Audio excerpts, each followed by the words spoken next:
the dodge and punch for most of the things, pop the shields with Recluse, and off we go. Yeah, I mean that's I have been too scared to try it again without my infinite cloak. But maybe you're inspiring me with that. I mean, I'm doing it mainly as a pride thing because my clan leader's like, "Oh, everybody can totally solo." And I'm like, it's so easy. You sir, are an asshole. Yeah, that seems like. I mean, that's a good challenge. It is definitely a good challenge.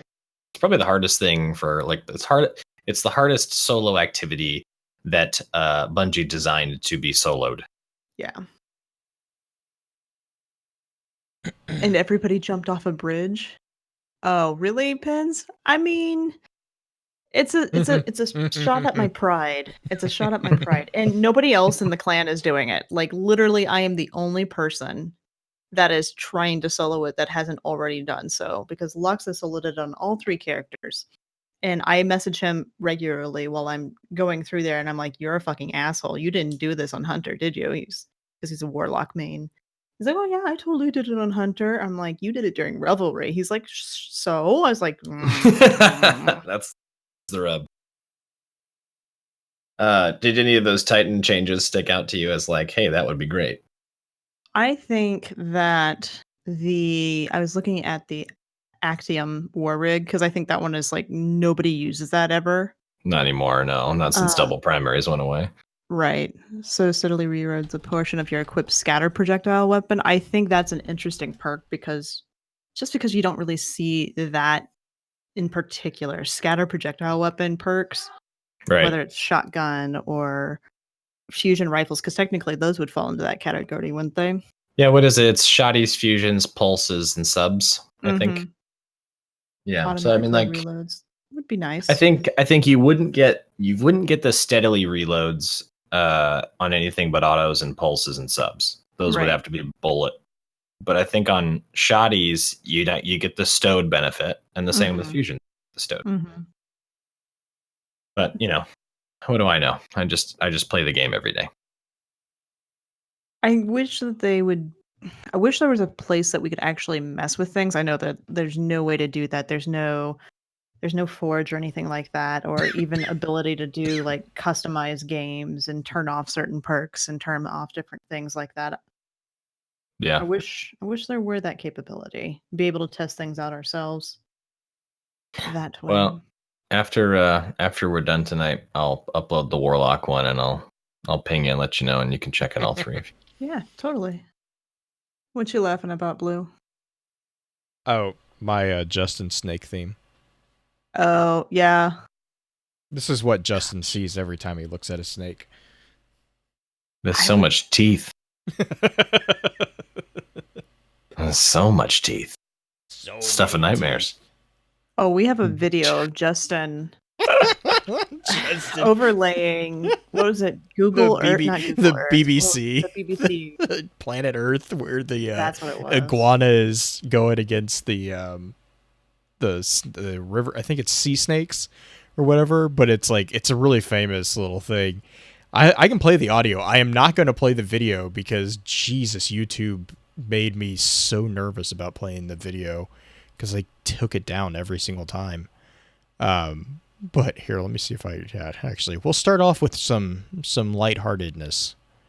Let's see if I can find it real quick. Hi, Deviant Doc. I don't know if we're going to talk about Kira tonight. We might. If it comes naturally to the conversation. Kira's my guardian. Oh, gotcha. I like it. I enjoy role-playing as my guardians, too. Been writing lore entries for her. Oh, nice. And kind of designed in such a way that it's not meant to be like creative writing. It's very much excerpty and very kind of ominous, the way that Bungie tends to, kind of let you fill in your own blanks. Yeah, totally. I've been absolutely loving doing it. And I started it right before Season of the Drifter, and I just did my first Opulence one, and there's 4 or 5 of them there right now. I'm looking forward to doing more. It's been a blast. Nice. I've been writing for Pet Revenge on Twitter for a little over a year now. Whoa. Yeah. I like that. Yeah, right. so. Yeah, I found it. You ready? See if it'll play through. Let me know if you can hear it. There's a snake. Yep, Sneaky it's low, snake. but it's Okay, there. I'll bump it up. You can watch that Snake without. looks the snake looks fake. No, that's real. That's real. That looks. What kind of? They have like a video of how they even taped that entire scene. That's insane. Just The iguana's posted up like a bulldog. He's on your six. He's on your six. Oh! This is like a game of infection. How many snakes? How many are there?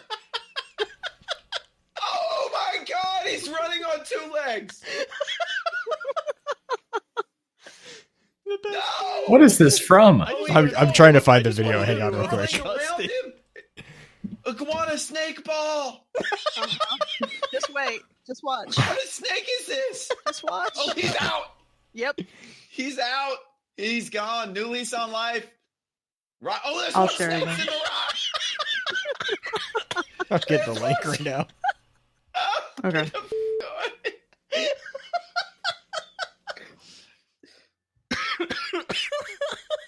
Oh my God. Did Jerry Bruckheimer produce this? Oh, Justin. Discovery Channel Theater 3000. Mm-hmm. Okay.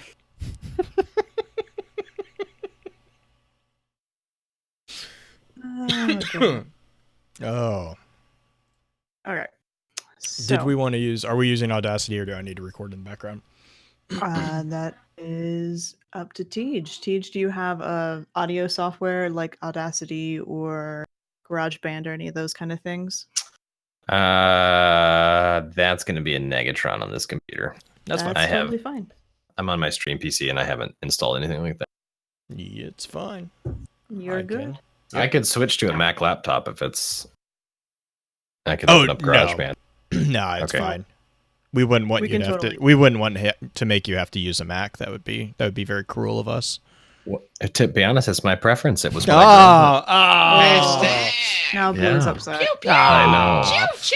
You It's want to hear the real blasphemy, Blue? I'm gonna drop it on you right now. The first year that I was a streamer, I did it on an iMac. Oh that I my didn't install. God! You Wait, I didn't even But hold really on. do that. Well, hold on. I did the hard drive partition split. So I was technically on You're a on native install yeah, of Windows. Okay.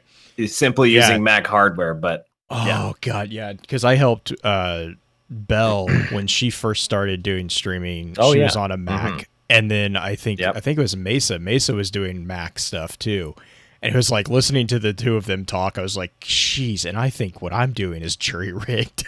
well, it's funny that like we had these workarounds, but it's like eventually you get to the point where it's like I just wish that someone would get off their ass and develop nice stream software for Mac. It seems totally suited for the platform. It does, and You would in all seriousness too, like the Mac OS it's not super simple, but it's also not like super complex. Like there's a No. lot of other ports that exist. It's true, totally true. Did you hear about how hackers The getting androids into- on Alien Iso. Oh God! Did you I hear about did. the whole? It's true. yeah, I did yeah. have problems with that. Did you have problems with your iPhone? Did you hear about the hackers getting into those? That just dropped in the news Did this they? morning. Oh shit, Mm-hmm. that's a They problem. finally figured out a way in. If they finally figured a way Oh. in, that's gonna be a problem because that's a closed network or closed system. Mhm. Interesting. I'll see if I can find an article. Yeah, I'd about be it. interested. I'd be Yeah. interested in reading that because they've been having. I mean, that's one of the biggest shortcomings of Android. The benefit being, it is open source pretty much. But Well, I mean, Yeah. it's the situation where if they can do it, that's got to be concerning for Apple because I remember the whole situation remember when the FBI wanted to get into a Yep. phone, and they literally said, we actually program them so we can't do that. yeah, Yeah. And it's that point, I mean, kudos to them for maybe being the only techno company that actually cares about our privacy. But at the same time, if someone who's not them has figured out how to get into a system they don't even know how to get into, that's less than stellar. Yep. Yeah, I'll have to read that because the other thing is that's like a huge selling point for all the Appleites around. It's, our system's so much obscure. It's like I mean, yes, in simple layman's term, it's more air quotes secure, but it's just because it's a closed system. It's not because it's designed, I think the way they get it is they did it backdoor through a website. It probably, if it's a website, it's probably through cookies. It's probably something. Yep. It's that damned Russian face app. They finally got in. Oh God. Through old man Big Daddy Tej, they figured out how to do it. Those sons of bitches. Everyone was going crazy on that. I remember sitting there and I'm like, did anyone read the subtext? We are Russia. We own your phone. Oh. Yeah, but I could look old if I just take this picture. Hang on. You can own my phone for 5 minutes. Hold on a second. Let me do it real quick. Just let me delete it afterwards. It's fine, right? Oh, man. All right. I am ready, good to go. I'm hoping I can make it through the introduction without my voice dying, so we will see how that goes. Okay. So, all right, you ready? Mm-hmm. Welcome to Focus Fire Chat, recorded live on August 30th, 2019, over on twitch.tv/FocusFireChat. As always, want to give a big shout out to our live chat here with us tonight. Thank you so much for joining us once again. This week's episode is going to be focused around exploring the topic of the dangers of Gambit. This particular episode will serve as what we lovingly have come to call the introductory sessions of the week's exploration. Before we go any further, however, though, let's run through a quick introduction of who all we have with us on the show. As always, this is your host, Blue Crew 86. And this is your other host, Green-Eyed Music Lover, the tall one. Okay. I was like, I was almost going to say, she didn't modify anything. Except for her height, apparently. And last but definitely not least, in the hot seat as guest co-host, we have our good friend Tej. Tej, how are you doing? I'm doing well, thanks. How are you guys? Good. Good. So, excellent. I'm excited. Usual question next for you. Where can we find you on the internet? Oh, man. You can find me everywhere there is things to do. So that would be mixer.com/BigDaddyTej. I stream live there 4 times a week. And I'm on Twitter and Instagram as @BDTej. Because for some reason, I thought Big Daddy Tej was unique enough to be able to score that username. However, I clearly am not the only one, which is just baffling to me. How many of us are there? It's infuriating. But yeah, that's kind of the big 3. I have a YouTube channel that I pop a video on every now and again. So if you're so inclined, you can search Big Daddy Tej there and maybe watch some of the stuff that's there. It's not something that I super maintain, though. I wouldn't call myself a YouTuber by any stretch of the imagination. Nice. All right. Although you do work with a pretty interesting company that does quite a bit of YouTube. I certainly do. Branch out with a lot of other things. That's right. Talk about that a tiny bit. We'll suffice to say that they are a media company that does a lot of online comedy for the entertainment and gaming space. AKA, they used to do Red versus Blue. That's right. Mm-hmm. And Green's other favorite. Is it? Yes. Ruby, baby? Ruby. I love it. I love Ruby. Oh my God. Well, speaking of that, okay, first off, don't worry about trying to memorize all the addresses. We'll be sure to get the links posted over in our show notes on thelorenetwork.com when the deep dive segment comes out later this week. But that being said, Green also has a few of her usual crazy questions that she likes to ask our guests. So I'm going to hand it over to her for that conversation. It's not that crazy. I mean, I haven't had an Irish coffee this evening. It hasn't been that kind of evening. But what, Tej, is your favorite lore/story from Destiny? Oh my goodness. Okay, so like the one that we're doing tonight is like I'm very passionate about it. Right? But I think if I had to pick one that was like, what do I love? Like, what's my favorite Destiny lore? I think it's got to be the story of the Hive, and then leading all the way through Dredge and Yor and Shin Malphur. Just the idea of the formation of the hive, leading to the forging of the thorn, the corruption of Guardian, of course, someone then hunting them down. And then, as we all know by now, taking on the mantle for themselves, which is terrifying and amazing and probably the best reveal. And that really solidified that whole story as my favorite for that reason alone. And I can't get enough of that. Get a little bit of Books of Sorrow, going all the way to when Rezel and all that story with his arc. Yeah, definitely. Absolutely. Some really good writing there. John has been kind of a favorite of Blues, I know, for quite a while, as far as like the Thorn story and the Last Word. So what?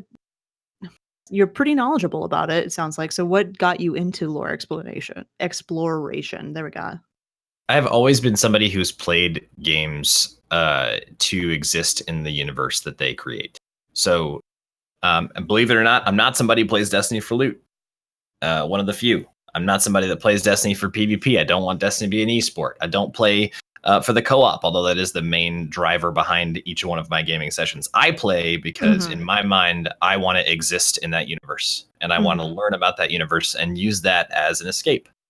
I think that escapism and the concept of escapism, especially in lore-driven games like Destiny and Halo and Mass Effect and Gears of War, God of War, and all these different games that let you immerse yourself in either a story or a narrative or an environment, are huge bolsters of imagination. And for me, Destiny lets me run my imagination wild, and they give me just enough lore to make sure that I can still, decide my own fate and kind of create the Guardian that I want to exist in that space. Speaking of that, we were kind of talking a little bit before the show. You actually have worked on almost creating your own book for your own Guardian, right? That's right. Yes, I have. Yeah. The Tale of Dredge and Kira is an ongoing saga of exploits and adventures. Do you have that published somewhere, or like are you? I do. Yeah, it's on my Twitter, but that's of course gets buried over time. But I've been logging them all in a special channel on my Discord server. Nice. Called The Tale of Dredge and Kira. So you can find it there on my Discord. Awesome. All right. So here is I'm going to do 2 more questions. Here's like the one that everyone is dying to know. And I think we've already kind of sort of figured out the answer. But what class do you primarily play? Like, what is your baby? Hunter. Kira's a hunter. Kira's the only Guardian actually across either Destiny 1 or 2 that I've never. I've been unhappy with the appearance of either my Titan or my Warlock in some capacity, in some way, or I did it as a stream stunt or something where the community gets to build the most horrifying Warlock they can possibly. Which we ended up making Taylor Swift. So I don't know what that says about chat. But, I kind of want to. Is Taylor Swift a Titan? Because that would just make my day. If she's a Warlock. She's a Warlock. She's a pretty Warlock how else, with her blonde hair and red lips. Yeah, and how else are you gonna get the dress, right? I mean, that's right. Yeah, you gotta have the look. Well, okay, so all right. This is the way I've recreated Guardians. This is like I have 2 kind of sad stories about that. So the one time, my Titan. Okay, all right. My wife has never liked Destiny. It's been like a rift in our marriage. She calls Destiny the name of the other woman when I talk about it in public, and it scares the crap out of people we've just met. And so what I did was when the Taken King came out, I told her, I said, Amanda, I said, listen, the game has completely changed. There's a real story now, and there's villains to hate, and there's all these different things. And you're gonna love it, and you should try Destiny again. I'll make a new Guardian. I'll play alongside you, and we can do it together as husband and wife. I was standing on the kitchen counter at that point. Yeah, no. I feel like you had like a little leg up, kind of like Captain Morgan style. Captain Morgan, yes.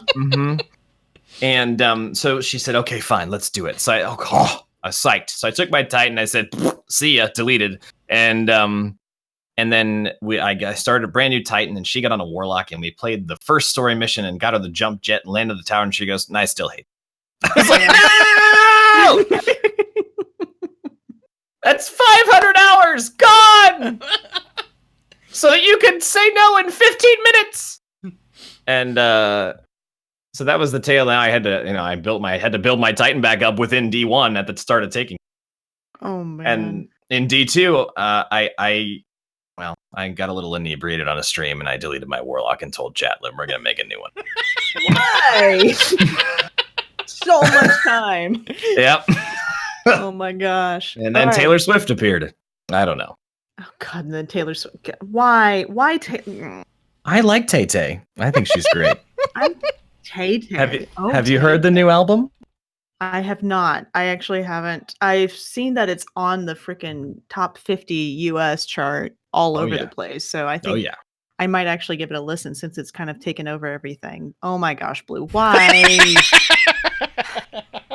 Blue does this on a regular basis, trying to get me to break during the show and to see what's in our chat. And he's managed it with a picture of, is that Taylor? And that's Taylor Swift. That's the new. Isn't that the new album? The Calm Down song. That's that's the new That's song actually I'm not gonna lie. That is actually a pretty catchy song.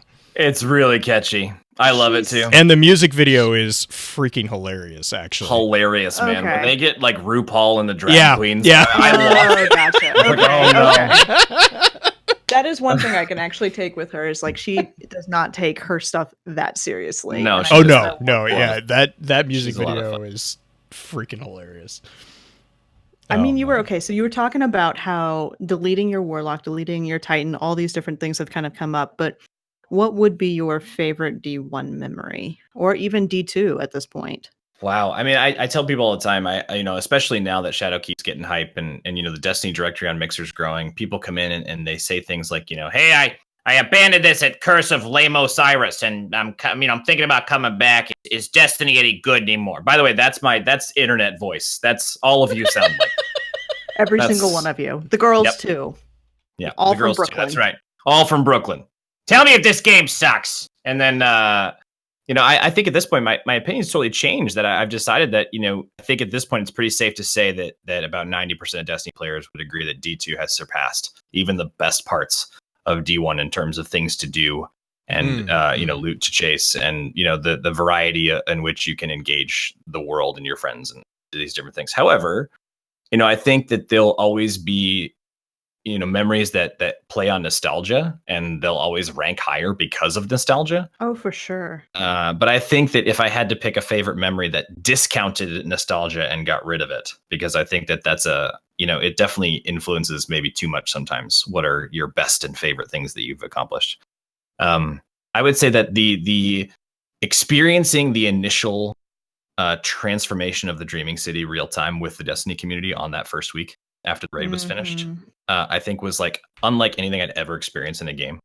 Watching players do something that impacted the entire game world for everyone else, and then being able to go and see Mara in the court and watch that and listen to that lore. I mean, it's a podcast about lore. That was 9 weeks of maybe more. Was it? I don't know how many weeks. It was a ton of weeks where you'd go see her and she had something new and interesting and fun to say about what was happening in the world around her. And I just where else can you get an experience like that? It was really nice when you were able to interact with her directly. And now that she's been gone, it's kind of less climactic in some respects going in there. But Totally agree. Getting the Truth to Power cards and seeing the little pieces come out every 3 weeks is kind of a fun, slow reveal. And I know there's lots of people who have different opinions on that particular mechanic, which is totally fair. I understand that the slow trickle makes it very hard to engage consistently with it, especially after spending we are 6 to 8, I don't even know how many weeks we're into it, like 19, 24. It's a lot. We've been almost through a whole year at this point. Right. So it's plus Ghost Tantrum was the best tantrum. Ghost Tantrum was fun.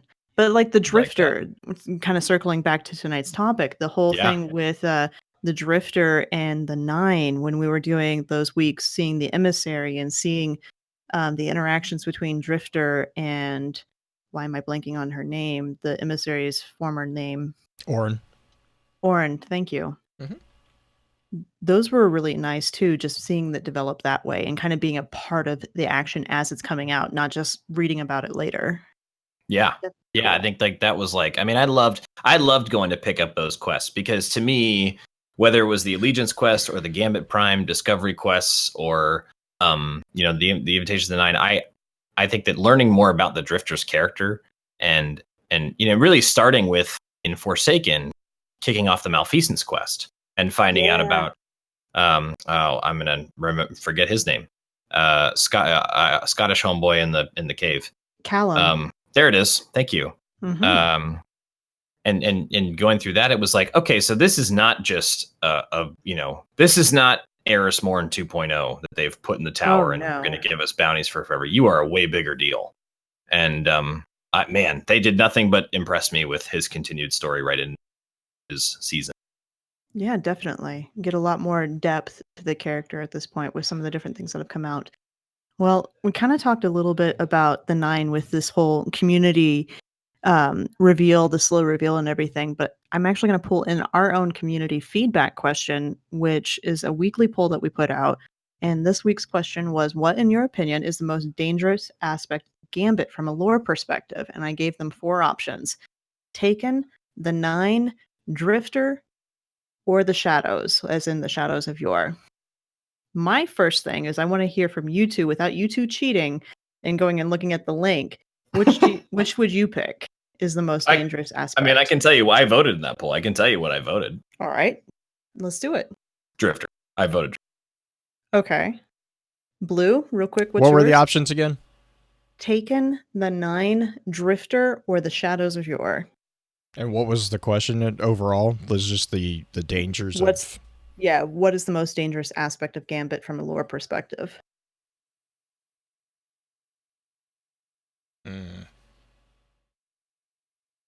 I'd probably agree with Drifter, mostly because with the qualification that you're talking about, the dangerous aspect of Gambit.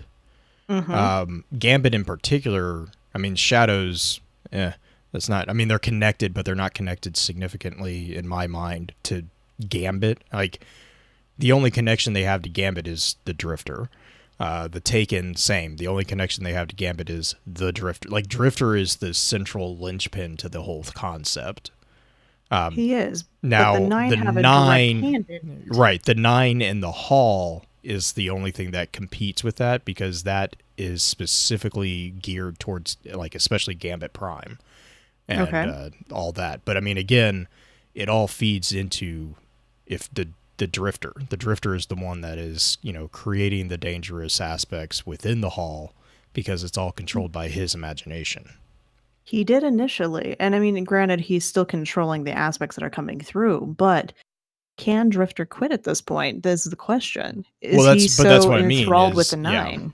Yeah. I mean, well, and is it enthralled with the Nine, or is he enthralled with the ability to survive? Because, Drifter is possessed with this obsession of survival. He's, that's kind of his own Hades, if you will, is surviving no matter what. I mean, and also the weird fascination that he has for Orin. Fascination might be a little bit of a strong word, but his own need to maybe even, like, redeem himself in Orin's eyes, or even redeem Orin. I think, again, though, the most dangerous aspect of something is someone who is afraid of losing something. True. So, yeah, Drifter is probably mine. As far as a community member to agree with you, Dredge and Lust actually had almost the exact same argument. He said that the Drifter, the Taken, the Nine, the Shadows, all of these potential problems stem from the Drifter's schemes, his attempts to manipulate the Taken. He is an unwilling catalyst for the Nine, and he has created more shadows. Every issue that is here can be traced right back to him. His schemes may be to ensure that when the Black Edge comes, he can still survive when the light goes out. But he leaves in his wake a potential civil war between Guardians, maniacal Taken, and the emergence of the Nine. Now, I would also qualify that the shadows that are pulling the Dredgen title from him, I go back and forth. It's not the same as an actual Dredgen. Right. Now, to them, though, if they, I don't know.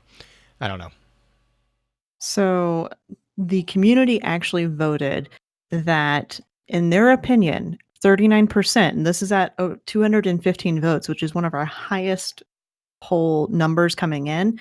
39% said they thought the 9 were the most dangerous aspect. And of Gambit, though. Of Gambit. And Little She Bear explained it like this: the 9 strike me as being a bit of like the great old ones in H.P. Lovecraft lore. Not evil necessarily, just so detached and powerful that they don't have any conception of what they do might be harmful. Or like a kid putting the red ants in with the black ants, just to see what happens next. They're powerful, curious, and totally an unknown quantity. It's difficult to make contingencies for them. And the people who generally kind of sided with the 9 as far as responses often cited this as a thing that they believed in, that they are a wild card, that there's no way to plan for them because we can't predict them. They're not predictable. They're an outside influence that we don't understand yet. I mean, so, I don't know if I'd go as far to say as they're they're unpredictable. They're alien, but it's also a double-edged sword against them because they don't understand us either. Which is part of the reason they're doing all the crazy experiments, is because they're trying to understand. They don't have a concept of entropy, and in the binary netherverse that they existed in, whatever that is, because we're still kind of trying to figure that all out. Excuse me. The concept, it was a binary existence. You either existed or you didn't exist. There was no entropy. There was no degradation involved. So like the whole thing of when they came through the gate and that, the pulsating whatever tube, it died within, minutes.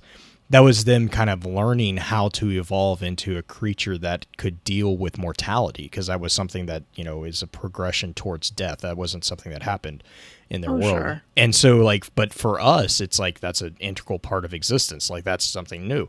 But to say that they're not predictable, I think they're maybe not, I don't know. I think saying that they're unpredictable is a simplistic way of looking at it. I think they're alien and they approach existence in a different paradigm.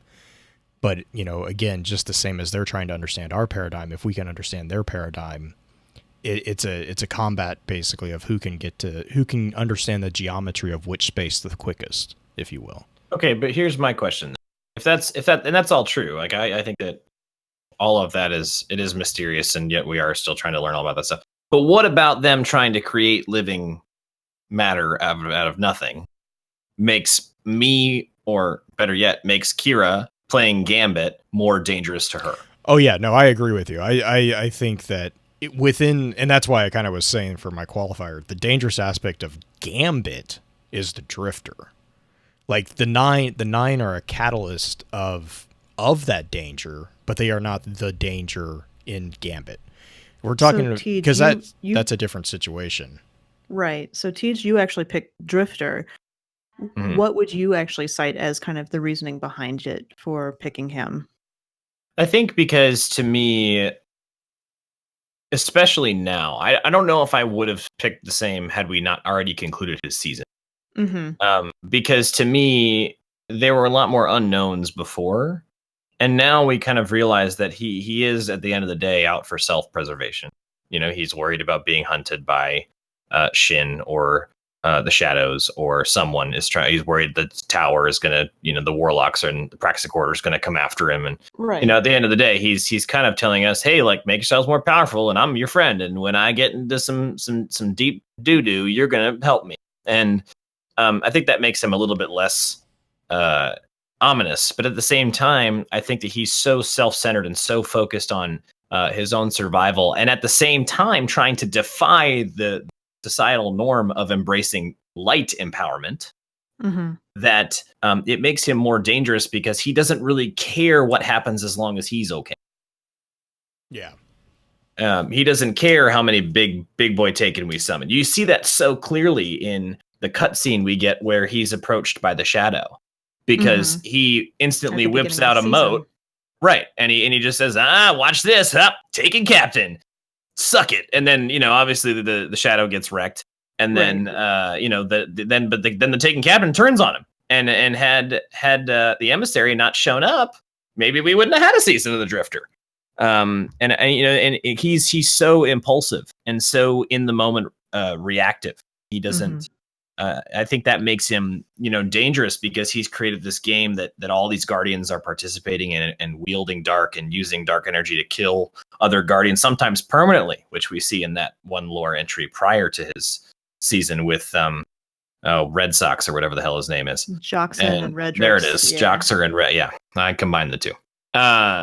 And like, you know, permadeath. The concept that Gambit can create permadeath is horrifying. And he doesn't care because he's just, you know, it's that's Gambit. Get him, sister. Like, it's just like he doesn't know what kind of real world implications are even happening as a result of how much he's pouring into the use of dark. And I think that makes sense. like, but at the same time, I would argue that it's not. He's not an amoral character. I think he's more of an immoral. No. Like he's much more immoral because he does. I mean, like he does know the difference. He recognizes the difference because you see that with with the Drifter's Gambit book. No, Or yeah, Man with yeah, No Name. yes, yeah, Man with No Name. I was gonna go there with oh god, what's her name? The kid. You? Yeah, because I mean You? he hunts down Dryden over years, and he goes so far as to actually basically hire Fellwinter to kill Dryden for what he did to the kid. And then when you had with the loyalty quest, he makes a comment that Yu's words are still echoing in his head. Like, so I mean, like he knows there is a degree of like, this is not right, this is wrong. But his things are just so weird, like weirdly skewed. I think it's. Well, I mean, his and it's morals are interesting. based on not accepting that the power of the light is necessarily good. That's what he's based his entire moral compass on. Is maybe all of you are wrong. Maybe the Vanguard's wrong. Maybe maybe this is all horseshit. You know, Which he's not the only Guardian to do that. Sure. By a long shot. I mean, he was running with the Dredgens or the Shadows. If you're following the story of Shin and all those guys, that's the same philosophy they have. You can't fight the darkness alone with just light. And that's one of the things he brings up in a couple of different cutscenes. So, well, and of course, and then he quickly learns that the Shadows are the opposite problem. They believe in extinguishing all light and in worshiping the darkness, which of course he decided he wants to worship nothing. He wants to. Yeah, he's kind of he's not agnostic. He's almost agnostic.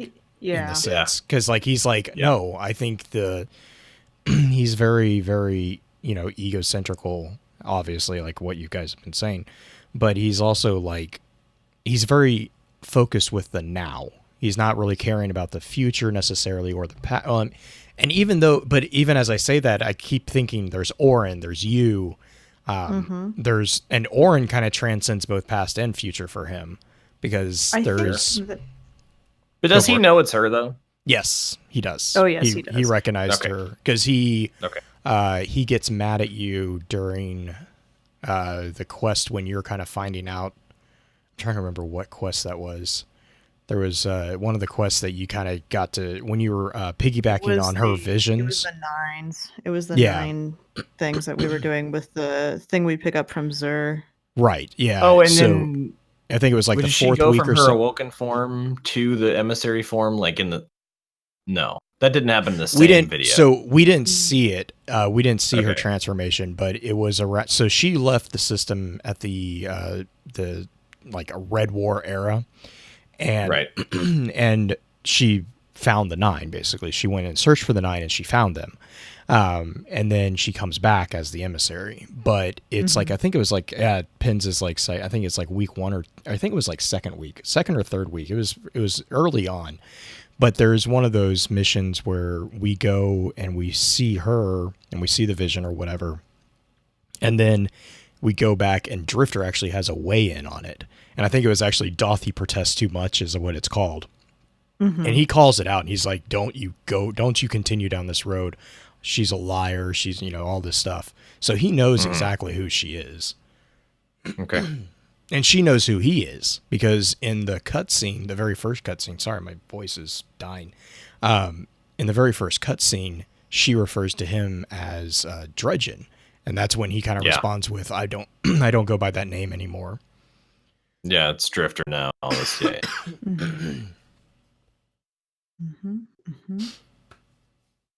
But do you want to jump into the actual topic real quick?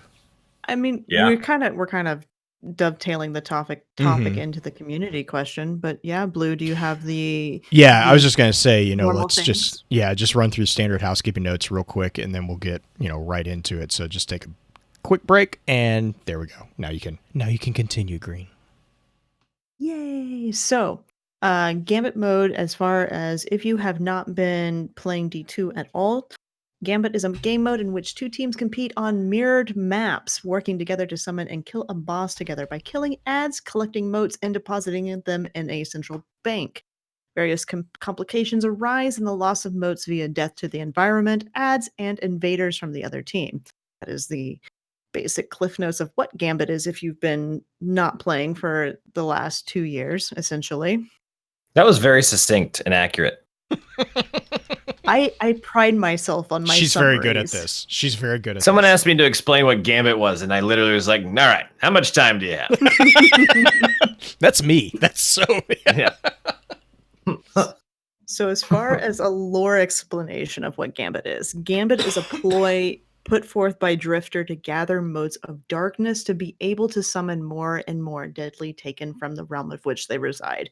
That is like the shortest summary I can come up for what it is. There's so much more going into this than just that, as far as the history of what Drifter did and where he found them and all this other stuff going on.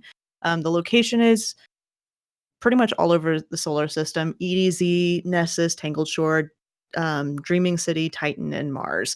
All have different maps that you can compete on, and some of those maps are a little bit newer that came with Gambit Prime. And that is like the super short cliff notes of what Gambit is. As far as the lore story, though, do we want to go all the way back to when Drifter goes out to the edge of the system? Are we talking about Destiny Hoth? Destiny Hoth? Yeah. That was the whole thing. Hoth from they were Star so Wars? cold. Right? And that's the whole thing. Gotcha. You get out there and it was so cold. Destiny Hoth. Hey, I got that reference, Blue. I'm so proud of her. I'm so proud of her. But the real question is, did he figure out how to stay lukewarm? Did he go inside one of those, what were they called? Tauntauns! Tauntauns. There we go. Did he? Yes. I just remember that part in the video game that always grossed me out. The video? Anyway. In the video game. It's grosser in the movie. It's a prosthetic, nasty... It's a real... There's no CG involved. Luke crawls into a slime-covered puppet. It was disgusting. It was amazing. But when you're playing the video game, you're the character. So it's not like Luke is doing it on screen. I'm doing it in the game. So it's like, yeah, no. They did a good job of communicating. I could smell it even though I was only watching the movie. Yeah, I know. Like the the slime that comes out. It was gross. Icky. Yeah. Yeah, no. Too much sticky. So Drifter goes to Destiny Hoth. He sees these monoliths. Chat. I know. Story twist. The Drifter survived by hibernating in a tauntaun. God, that would be amazing. The belly of a taken phalanx. And then ate his way out. Oh God. Okay, all right, hold on. I gotta go off on a tangent real quick. Okay. Do it. This is pretty good. It's very relevant to what we're talking about. Okay, so you know how like his little pre-game quotes have kind of become a meme in Destiny community. You rewrite them, right? Mm-hmm. So one night we were playing Gambit, and I challenged Chad. I said, Chad, give me your best, Drifter says something, and then ... transmat firing. Like whatever he's gonna say, right? And I tell you the one that won beyond anything I've ever heard. I laughed probably for 10 minutes straight. Oh, no. This guy in chat, I'm gonna try to get this out without laughing. He says, okay.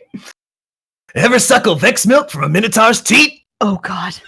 Transmat firing. Oh, the fact that he had to get. Oh God. Oh. Oh. That's a winner. That's a winner. I can't- don't know what the that's so competition was, but that one won.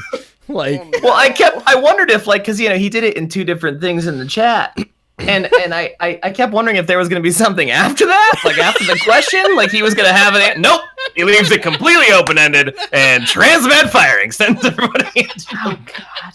Considering some of the things he's eaten, that would not surprise me that he's tried. I'm just imagining like Drifter like wearing a diaper, being nursed by like a Vex Minotaur.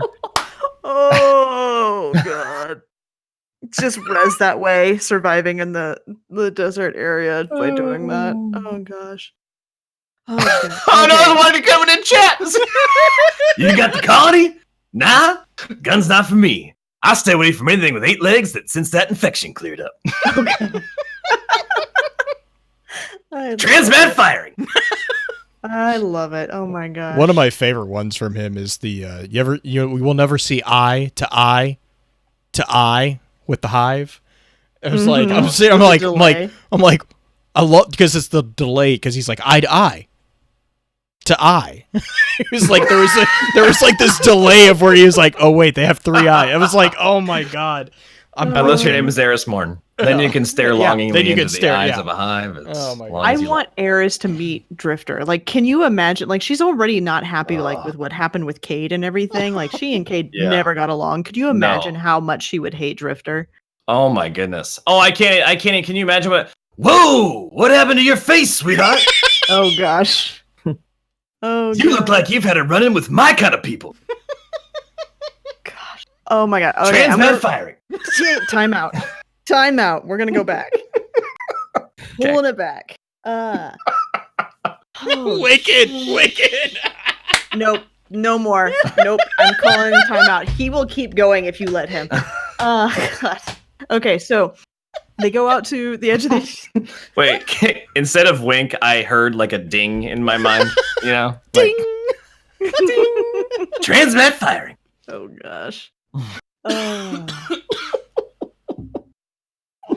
So they go. Sorry, it's my fault. I derailed it. No, I'm you sorry. are totally fine. You are 100% fine. Blue is just not helping any this evening Oh with it my either. God. I think he needed this evening. Corner now. Wicked. Go. Yep. Basically. Thanks, Raz. Oh. So they go out to the edge of the system. They see these monoliths. They see the things within the monoliths, which are described as these monstrous type things that they've never seen before. Now, could that be the Taken? Because technically, that would have happened pre-Oryx. So that's one of my questions, and I actually posted that very same question on Twitter today. So you're going to get there's a tiny bit of an extra thing that's going on as far as community question, because I find it interesting that it's from the Ancient Apocalypse robes. And the Warlock piece. Okay.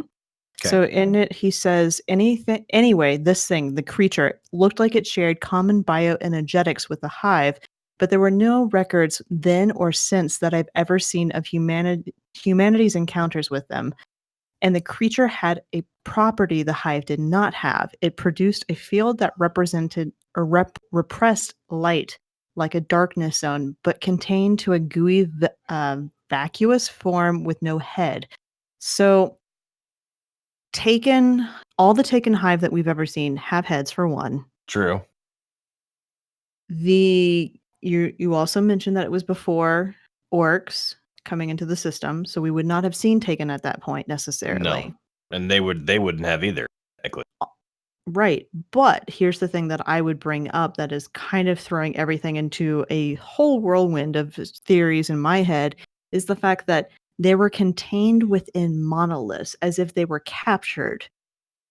So Golden Age happens, something happens, somehow they get captured into these monoliths, and they're not rediscovered until Drifter gets there, whatever. Blue.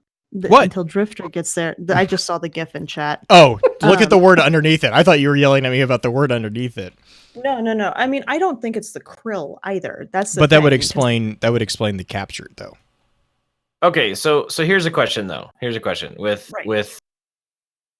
monoliths, right? I think about the places that we've seen monoliths, or at least the closest the Destiny has in the game to them. There was one of Nokris outside of Oryx's chamber in Regicide. Right.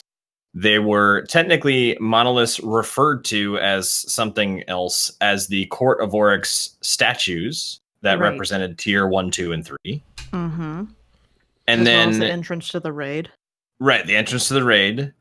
And then, I mean, technically, I would also argue that the Riven statue in the vault, or is it the vault? Where is that? Right outside the vault? Where's that? Or where you dunk the chest? Isn't there a big rock? Riven? It's I guess it's not really a monolith. That's more of a statue. It is a statue. But there's different areas within the universe that have their own versions of a monolith that aren't necessarily called out. Vex seem to build these giant monoliths, even though they're also buildings half the time. But hasn't but from a in-universe lore standpoint, I think back to like early Vogue days, right? Wasn't it building? Didn't they always refer to them as confluxes or spires? Generally, like yes. Spires. Yeah. So the Vex have never technically said it's a monolith. Right. Okay, that's like a hive thing. Sure. Yeah, well, and that stems from like what a monolith actually is. The Vex didn't really have that memorial structure in their society, whereas the Hive, we're all theology and theogonies. The Vex were always like the spire was part of the network, and it was always like an antenna. But when I think we would refer to them as monoliths, because to human perspective, that would be a monolith, right? Which technically would be Drifter's perspective at this point as well. True. So and then we hear from, and I don't remember the lore card. I'm sorry, I had that off top. It's we hear about how many times out there did he actually die? On the Frozen, on Destiny. Yeah, didn't he die like 2 or 3 times, and the ghost kept bringing him back, and he kept dying of starvation until finally he figured out how to get off the planet or whatever? Because I know that at one point they had lost their light. While they were there. They were there, yeah. Because it was so dark. Well, no, because that was during the Red War. That was at the time. Oh, that's right. The caging. I'm trying to think. And did they give us a hard he was there for this long? It's Bungie. There's no dates ever assigned or like years assigned to a lot of this kind of stuff. Sure. Well, I mean, because I think about, probably technically all of Destiny is supposed to have happened real time, right? From Eyes Up Guardian to now, it has technically been almost 5 years. Yeah, no, as far as like in game, right? But this is like backstory stuff. And the weird thing too, this is the problem with my problem with the Drifter's story, is that Orin didn't leave until the Red War. But he and neither did the Drifter, because the Drifter was the reason Orin left. So how did he get out of the system in that quick of a time to be on this ice planet at the same time that the light gets cut off? Well, and actually that totally debunks them being, never before seen taken, because Oryx would have already gone. Right, yeah. Well, there's that, but I mean, it's just and I know Beard and I have kind of talked about this too. It's like there's this weird, how real are we keeping it? Because there is a distance and time spent traveling piece that needs to be figured in. Okay. Because hang on, sorry. You're good. Chat saying he was there for more than 2 years because the 1-to-1 timeline with reality. Yeah, right. He lost his and appeared in the tower 2 years later. Correct. But my point is that he was on the planet when the light was cut off. But if you look at Orin, hang on real quick. I was not prepared for this one. Go for it. Can I actually segue? Yeah. There is a possible explanation based off of the description of the creatures themselves. So if perhaps it's not necessarily a result of the time frame of which he was there when the light went out with the Red War, but instead a result of the creatures being able to suppress the light, which is something he describes in that Ancient Apocalypse card. If they create a field like that. Except he says except he says that we all felt it because we were at the source of it. Right. Wouldn't the source of it be at where the creatures are? No. He said we Not felt necessarily. it. So our guardians felt it. Hang on real quick. He says, in the Ancient Apocalypse Bond, he says, all four of us lost our light, and we knew it. We looked over at the monolith creature in its frozen cage. It seemed to stare... Or no, sorry, that was later. One day, when we had settled in for the night in another monolith, something swept over the planet. I later learned it swept across the system. So he's still in the system at this point. All y'all hear in this felt it. You were there at the source. All four of us lost our light, and we knew it. So this is something that is in the system, which makes me think that this might be the ice planet that we've seen a lot of concept art for. Right. The Hoth, as Teach put it. Yeah. Well, that's how I'm going to refer to it. Or my referencing to Enchilada. It's like Uncladius. Enchiladius, yeah. Or Titan, I think, is the other one that keeps getting brought up too. There's plenty of moons that have ice on them. There's there's Europa, there's Titan, there's Ganymede. There's tons of them.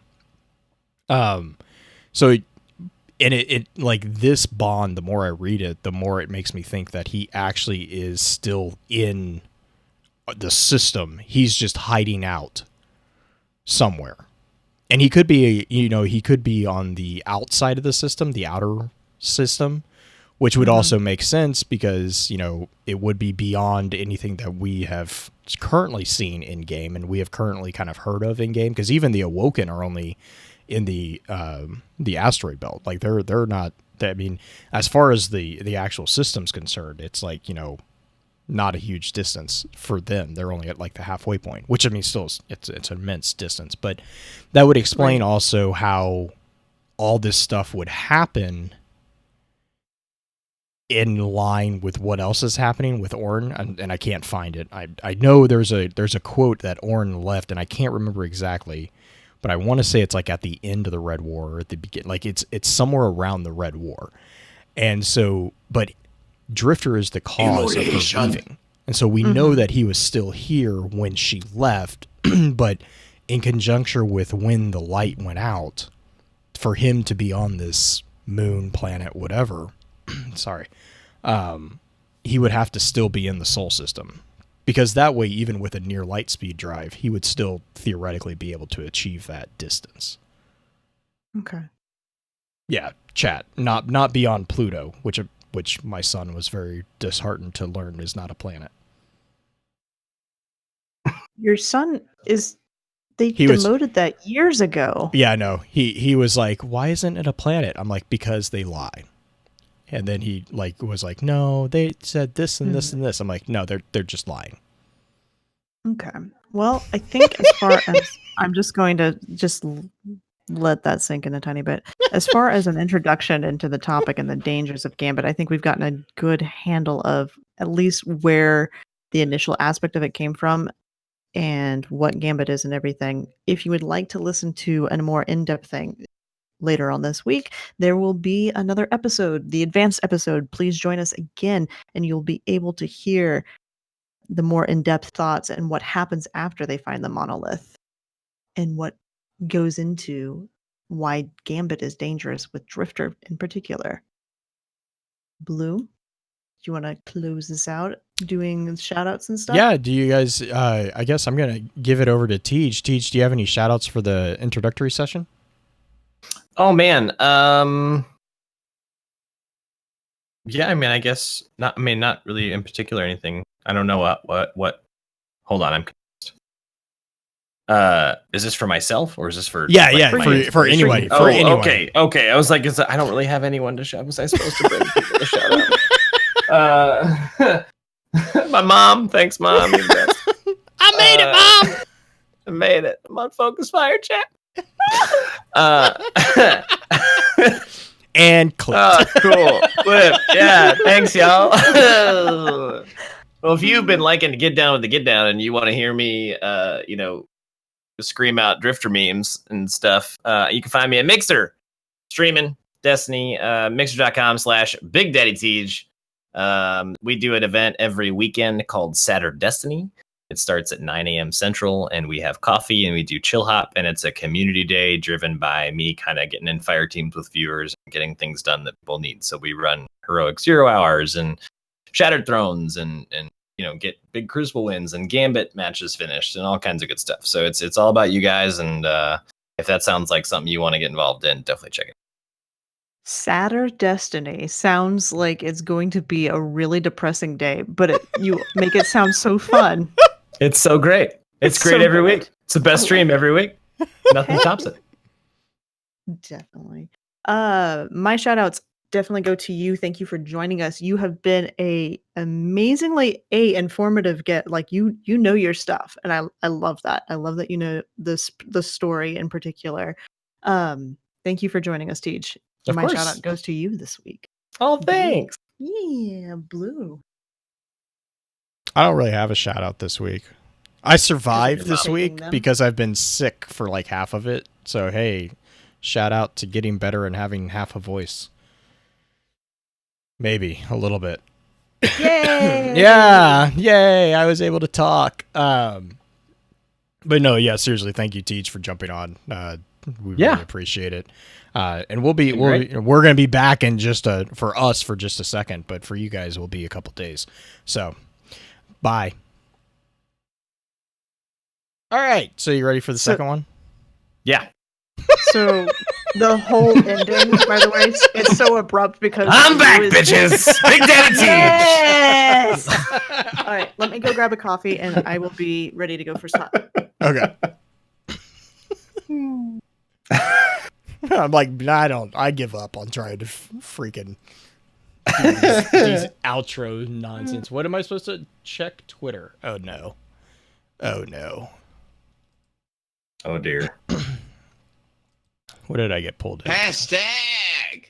Pew pew. Ever think they couldn't be Choo, suckered choo. into bringing Big Daddy back on the podcast? Transmat firing. I'm about to get meme bombed? Oh no. Hashtag. Pew pew. Choo choo. Yay. One day he'll have a Yo. catchphrase. My cut phrase is bye.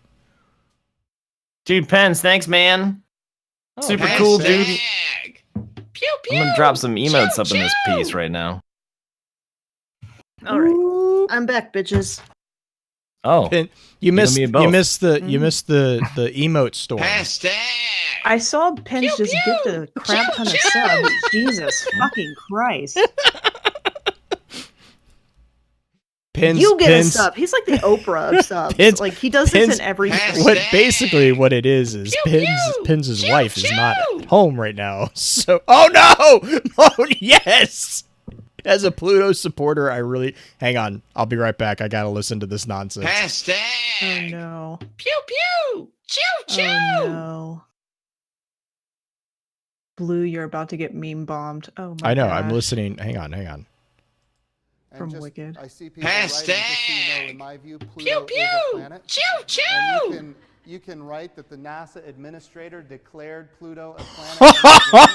Oh The way yes! I learned it. Oh I'm no! committed What to is it. this? Hashtag. Pew pew. It's a Wicked Choo, thing. choo. I gotta hear this. No, this is Doom. This is Doom. Hang on. I'll Oh, pull it's it. Doom. Yeah, hang did on. this Here, one? here. This is the audio clip that he just sent.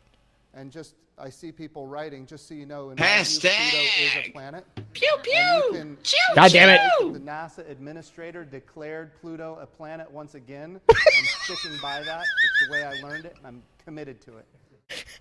Hashtag. God damn it, Pew Vince. pew. Choo choo. The emotes keep interrupting it. Hang on. Is that the last one? And just, I see people writing, just so you know, in my view, Pluto is a planet. And you can write that the NASA administrator declared Pluto a planet once again.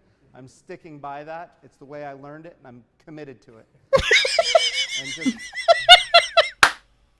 My fairy Wow. eager mother just served us 9 fucking pizzas. Oh my god. I'm sending this to my wife. Oh, Doom. You make our days happy. Oh my god, Would this now? is so funny. Eyes up, Guardian. Oh my god, Pins. Yeah, Erin's asleep.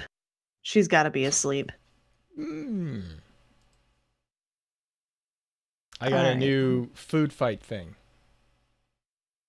Yes. What is this part of Twitch that I'm experiencing? I don't know. You'd have to ask This Green. is- Green knows. this is Give an emote. It's a fairly new thing. Like, if there's a certain amount of bits, you can unlock more emotes for your stream. So people Okay. will, when they send in bits or anything like that, you'll get the little alert pop up like, hey, you've unlocked this, and you can actually scroll down and use them. They're mostly food fighting memes.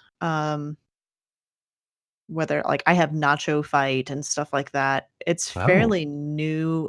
Fight ice, like ice cream and cotton candy, chips, all sorts of different things, as well as like a whole ton of Pokemon. And I don't know how it chooses which ones to give you, Okay. but it seems to just be kind of random. shows up it just kind of That's shows crazy. up every once in a while. I noticed it started happening about a month ago. Okay. That's neat. Yeah. Yeah. Cool. New features. I like that. Oh my god. Nice. I'm not going to do it. Not going to get sucked into the Artemis rabbit hole. Artemis? Yeah, NASA. Project Artemis. they Gotcha. closed the first draft 6 weeks ago for the human landing system. They're opening up the second draft. Interesting. For volunteers, basically. I don't even call sandwiches this. I'm just doing it just to be a pill. I'm gonna break both of you and call it a Sammy. Oh, what? What am I doing? Oh, Pins and Raz are commiserating on the fact Oh. that it's a hoagie and not a sub. We looked this up. By definition, there is no difference between the two. It's just regional.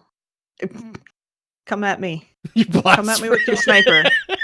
Come at me with your sniper. This uncultured Come woman. at me. Woman. I will show you a difference between my Did shotgun you see? and your sniper. Did you see? Man at Arms forgot how to shotgun. Yeah, I actually gave him shit for it too. Did you see my tweet to him because someone got to wear the Shaxx helmet at PAX? Oh no. So, Teach, you know who Man at Arms is, right? Peregrine Greaves guy. Oh, yeah. Mhm. So, Man at Arms hung out with us quite a bit at Guardian Con, and one of his life goals at this point, I think he's written it in his will for his son to keep doing this even after Okay. he dies. He wants to wear Shaq's helmet. That was his response. Oh god. Yeah. Rick is freaking hilarious. So he would go up to the devs consistently and let me wear the helmet. Can I wear the helmet? Can I wear B. the fucking helmet? B. Okay. B. Give me the helmet. Give me the helmet. And then he sends Sarah Daniels. And Sarah Daniels is the sweetest. She's as tiny. I love Sarah. Yeah, I mean, she's the sweetest girl.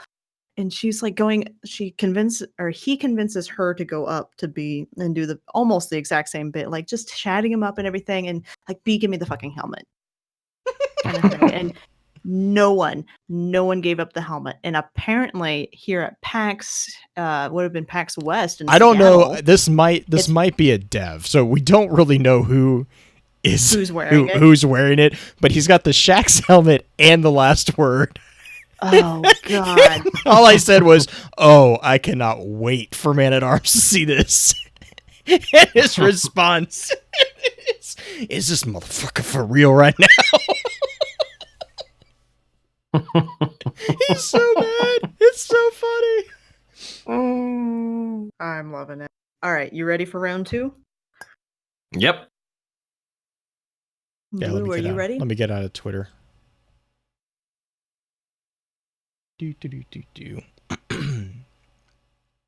Where'd my... There we go. All right. Let's see. Yep. Okay. Good to go. Good to go? Yeah.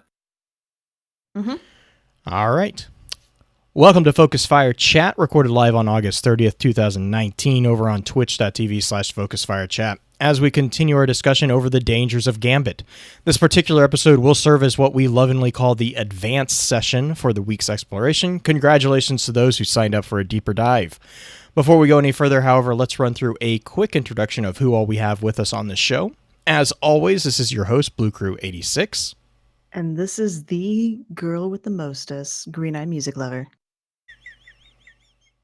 It's going to change every time. It's literally every time. That is my goal.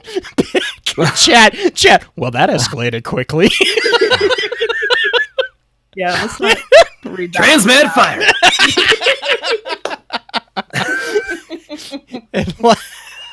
And last but definitely not least, in the hot seat as guest co-host, we have our good friend Tej. Tej, how are you doing? I mean, I'm doing better now, I guess. Man. It's going to be one of those podcasts. I'm ready. Man. Let's do it. Oh, man. So I know everyone's looking forward to diving into this part of the discussion, so let's get right to it. I'm going to take a quick moment to chat about this week's Lost Lore.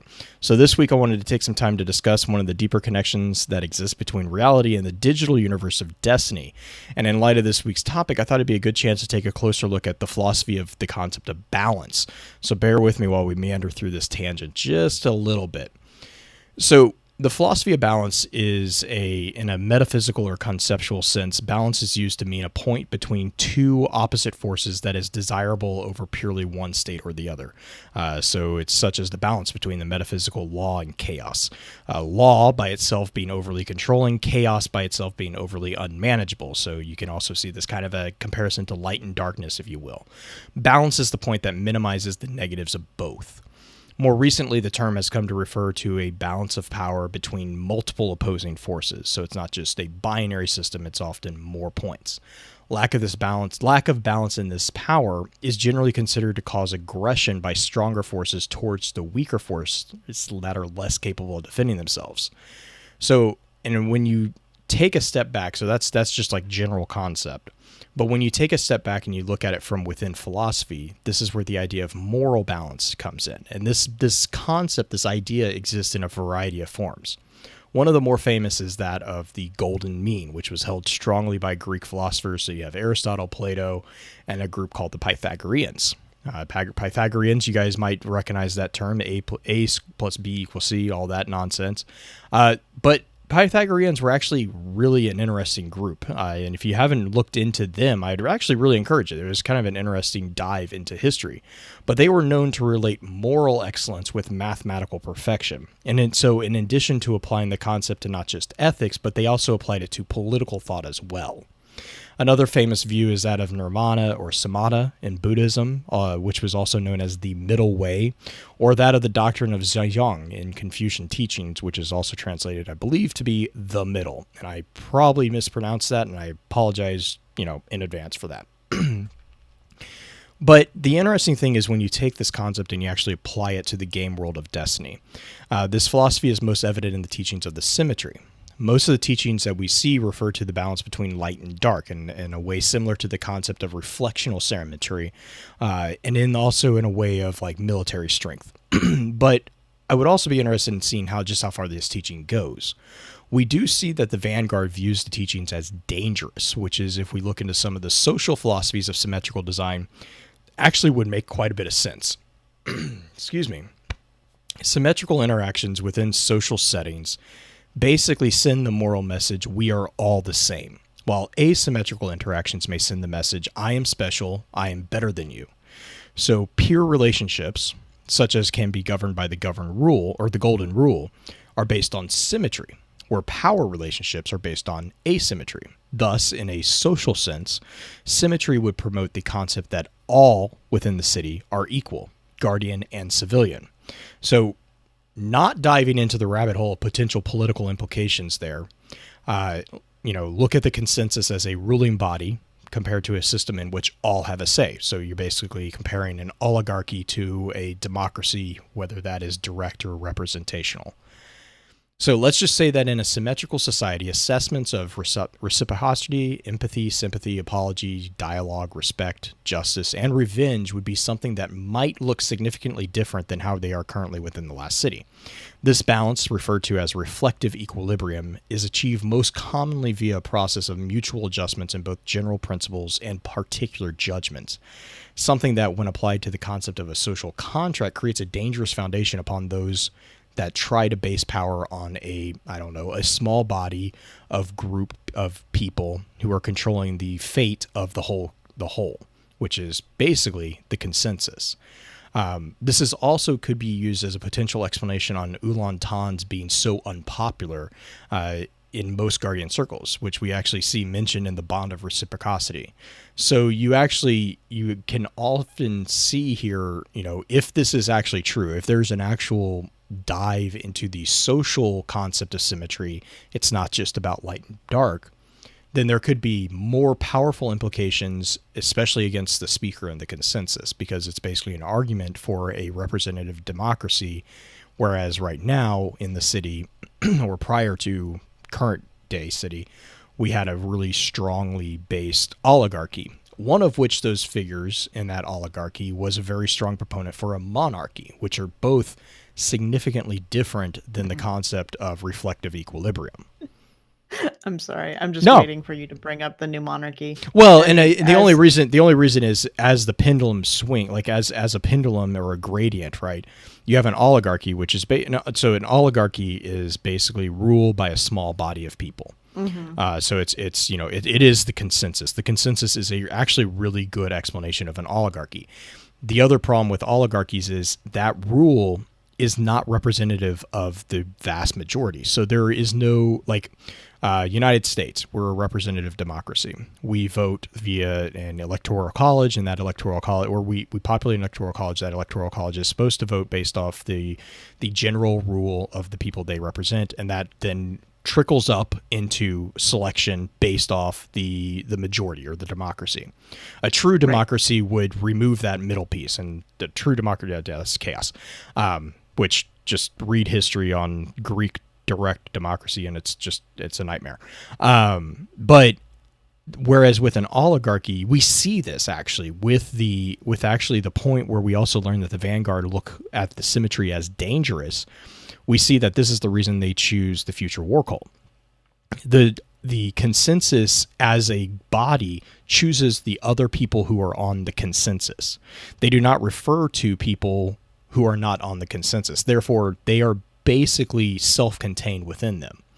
Whereas a system that is based around something such as a reflective equilibrium would be much more akin to a democracy system. Now, there's valid criticisms to the concept of reflective equilibrium within a social sense. One of them is being that it is very much a thin veil over what's referred to as political relativism.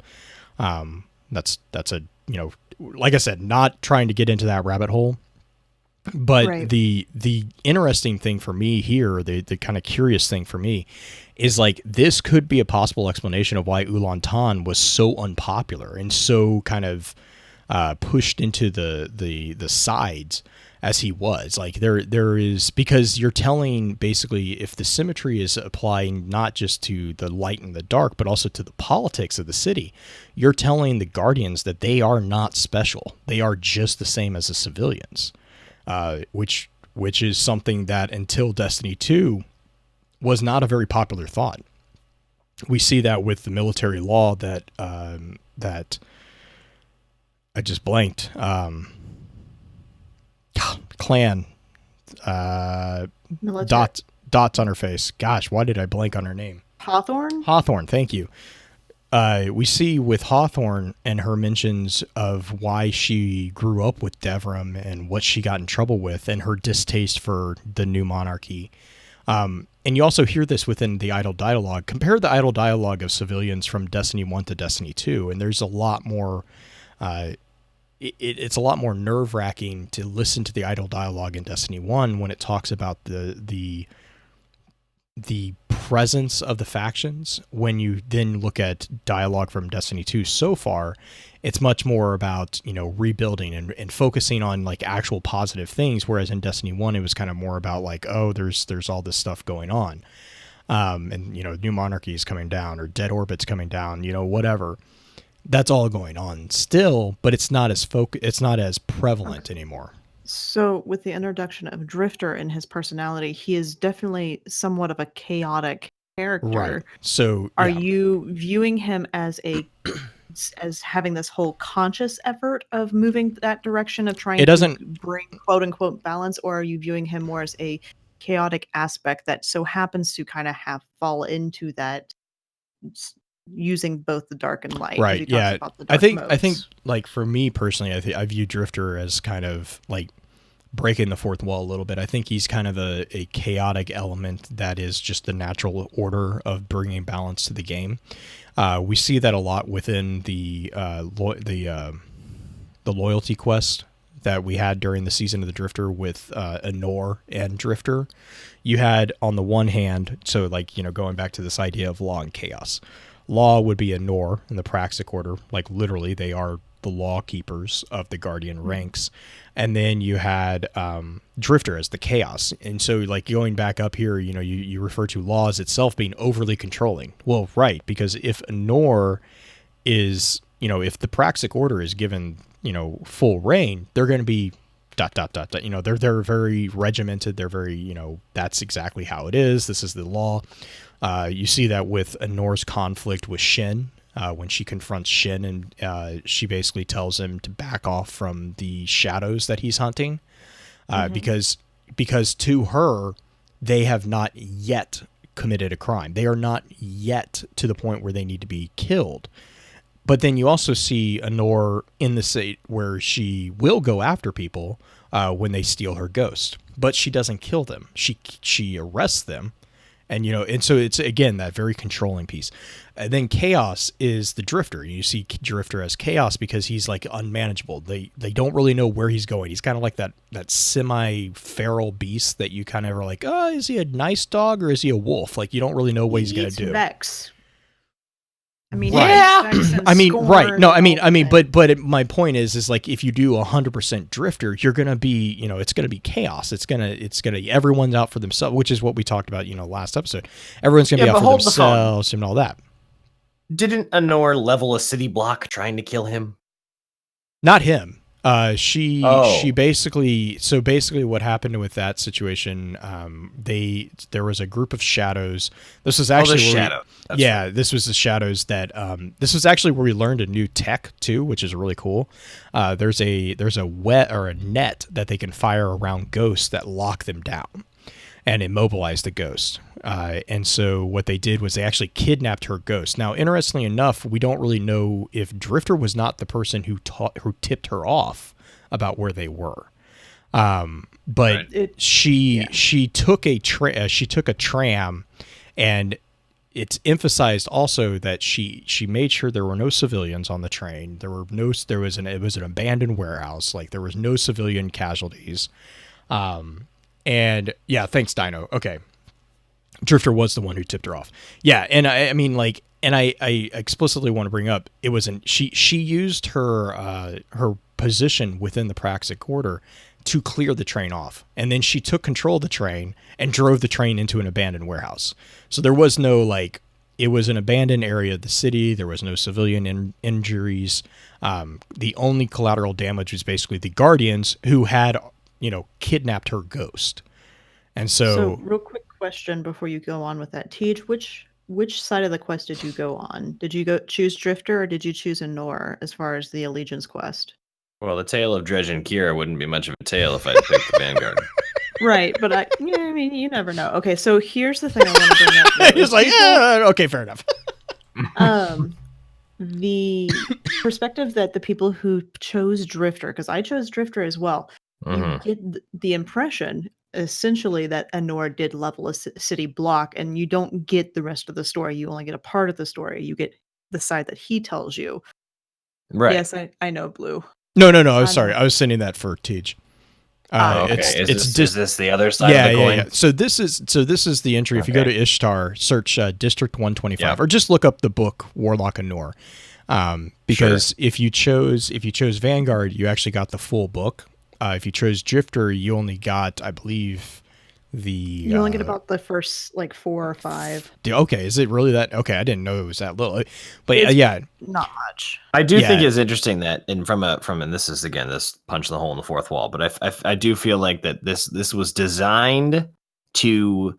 Bungie had to know that 80% of players are going to pick the Drifter. Oh yeah. So they locked the lore book and the weekly free enhancement core behind the Vanguard quests, and even I tell you what, I stayed loyal. Unlike these hoes, I was still Drifter. I denied my free enhancement core when I needed them the most, and I didn't take it. So screw you, Anor. Signed, Dredge and Kira. Kisses. Winky face. Oh gosh. Yeah. But yeah, no, so this is where we kind of found, let me see, You're restraining band. band. This time. I need sense. I needed armor. So this is where we actually learned about the restraining band, which was a really cool, like that was like I had to read that a couple times because I was like, wait, what? Like you can basically kidnap ghosts. Exotic grenade launcher in PvP. If you kill somebody with it, their respawn timer is longer. Or the explanation of elimination. Well, but I mean, like, imagine it being a quick play, like 6v6. actually being a mechanic that we see in game. You kill somebody with this grenade launcher that's like the ghost net or whatever, and instead of 3 seconds, your spawn timer's like 10 seconds. That would be awesome. Or if it's in like an elimination thing where you can, not necessarily elimination, like survival or not, countdown. There we go. The one that you can actually revive people on now. Right. You have to waste 2 tokens. Longer? You have to waste 2 tokens to pick them up. So if you really want them back, 2 people have to pick them up. Green, do you still have my Titan armor thing pulled up? I do. Go look at Crest of Alpha Looping. Okay. Blue, go on. I'll catch up. No. I was just gonna say, like, so Drifter would be definitely like that's a really good example too, right? Is Anor is the law and Drifter is the chaos. And so if you look at a balance between the two, you kind of see that within the Guardians who are playing, who are playing both sides but aren't overly dedicated to one or the other. And that's also, interestingly enough, that's also where you see Shin come in, right? It's like Shin kind of points out that we've always chosen our own path. It's never been, no matter who we deal with, we always choose the path that is ours. We don't choose a path that is the Drifter's path. We're not choosing the Vanguard's path. We're making it our path. We give and take what we need from both sides. Now, another like really kind of cool thing about like the concept of symmetry, if you look up like geometrical symmetry and stuff like that, symmetry is not just a simple matter of balance between 2 points. Like it's not just a binary system. You have quite a few different, actually. If you've ever seen the icon of the, I think it's the Triskelion, that is actually a form. Hang on, let me make sure I am saying this correctly. I believe it's it's not a reflectionary, it's a rotational symmetry. And so like you have different concepts within like physics and biology and in just general mathematics, where you have like reflectional symmetry, rotational symmetry, translational symmetry, helical symmetry, scale symmetry, glide reflection symmetry. I mean, there's all sorts of things, and each one of them has a slightly different thing. But the main point is that it doesn't transform it into something that changes the overall shape. So basically, if an object is symmetrical, there is a transformation that can move individual pieces of the object, but it won't change the overall shape. And so then obviously as you dive in, there's different ways of that transformation working.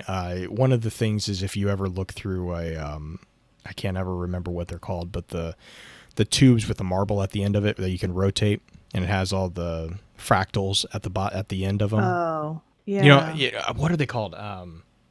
Kaleidoscope. Kaleidoscope. Thank you. If you ever look through that, that's the concept of a symmetrical thing in the form of like the overall shape of the kaleidoscope. So like usually it's like I think it's like a pentagram or pentagon. Pentagram. Ooh, that'd be an interesting one.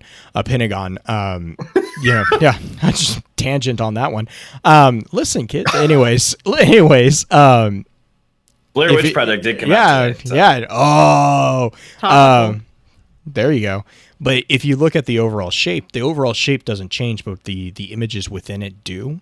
That's kind of like a reflectional symmetry, rotational, or self-similarity.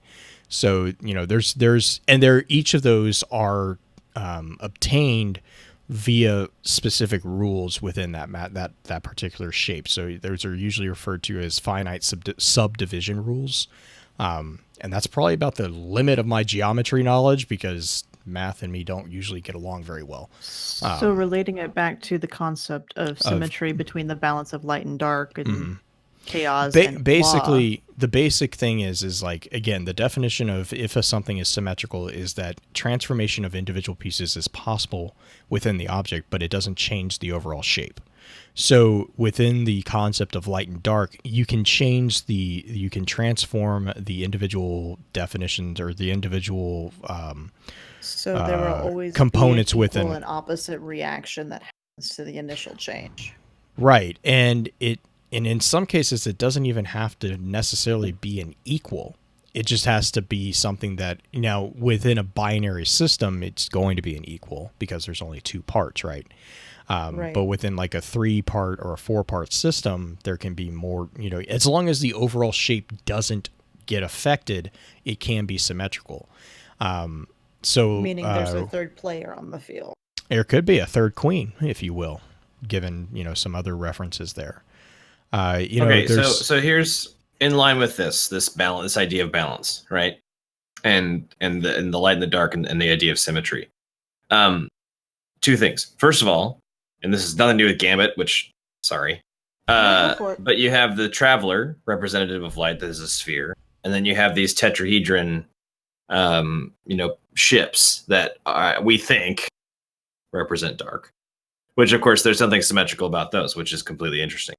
However, on the flip side of that coin, I've been reading interesting theories that despite the fact that the ships appear to power on and start to move at the Traveler's reawakening, I have heard theories and mumblings that folks seem to believe there's the potential for Gaul's constriction of the Traveler's light being the actual catalyst for awakening the ships, because there was at that point a loss of symmetry in that light had ceased to exist, formed destiny, and dark what remained, therefore bringing the ships as close as they are now to our system. And then the pulse of light at the end of the campaign being the kind of like pinpoint location radar ping, if you will, that shows where they actually are. On the other hand, what I would think also is that the tethering of the Traveler was what shut them off. And then when he was what shut them off. Interesting. Right. Okay. Yeah, because if they are powered on with the presence of light, sure. Then when we see at the end, because what we see at the end is that wave of light washing over them, and then they power back on, or power on, whatever.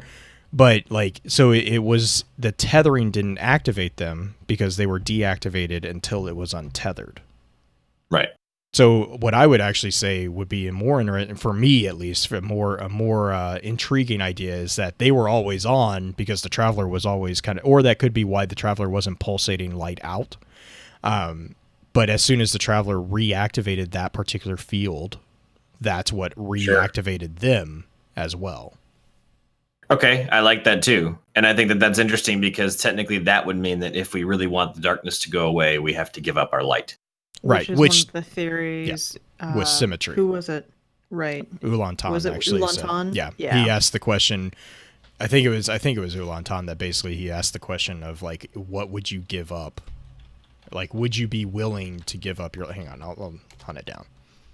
While you look that up, it's interesting that you bring this up because the concept of this depends on what scale that you or your guardian thinks about. Because to me, you know, I think the obvious debated answer is that, you know, well, yeah, like you'd be willing to give it up because then you just kind of have normal life without light or dark evil stuff.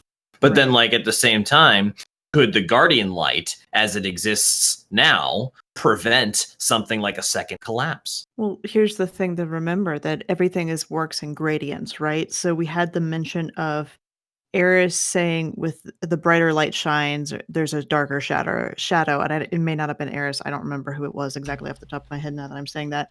But when something shines brightly, you're going to get a deeper looking shadow to come match it. So you're going to have, when we have more light available, have more brightness going on, there's going to be the huge swing to have something huge in the dark area, quote unquote, to come in and match with it.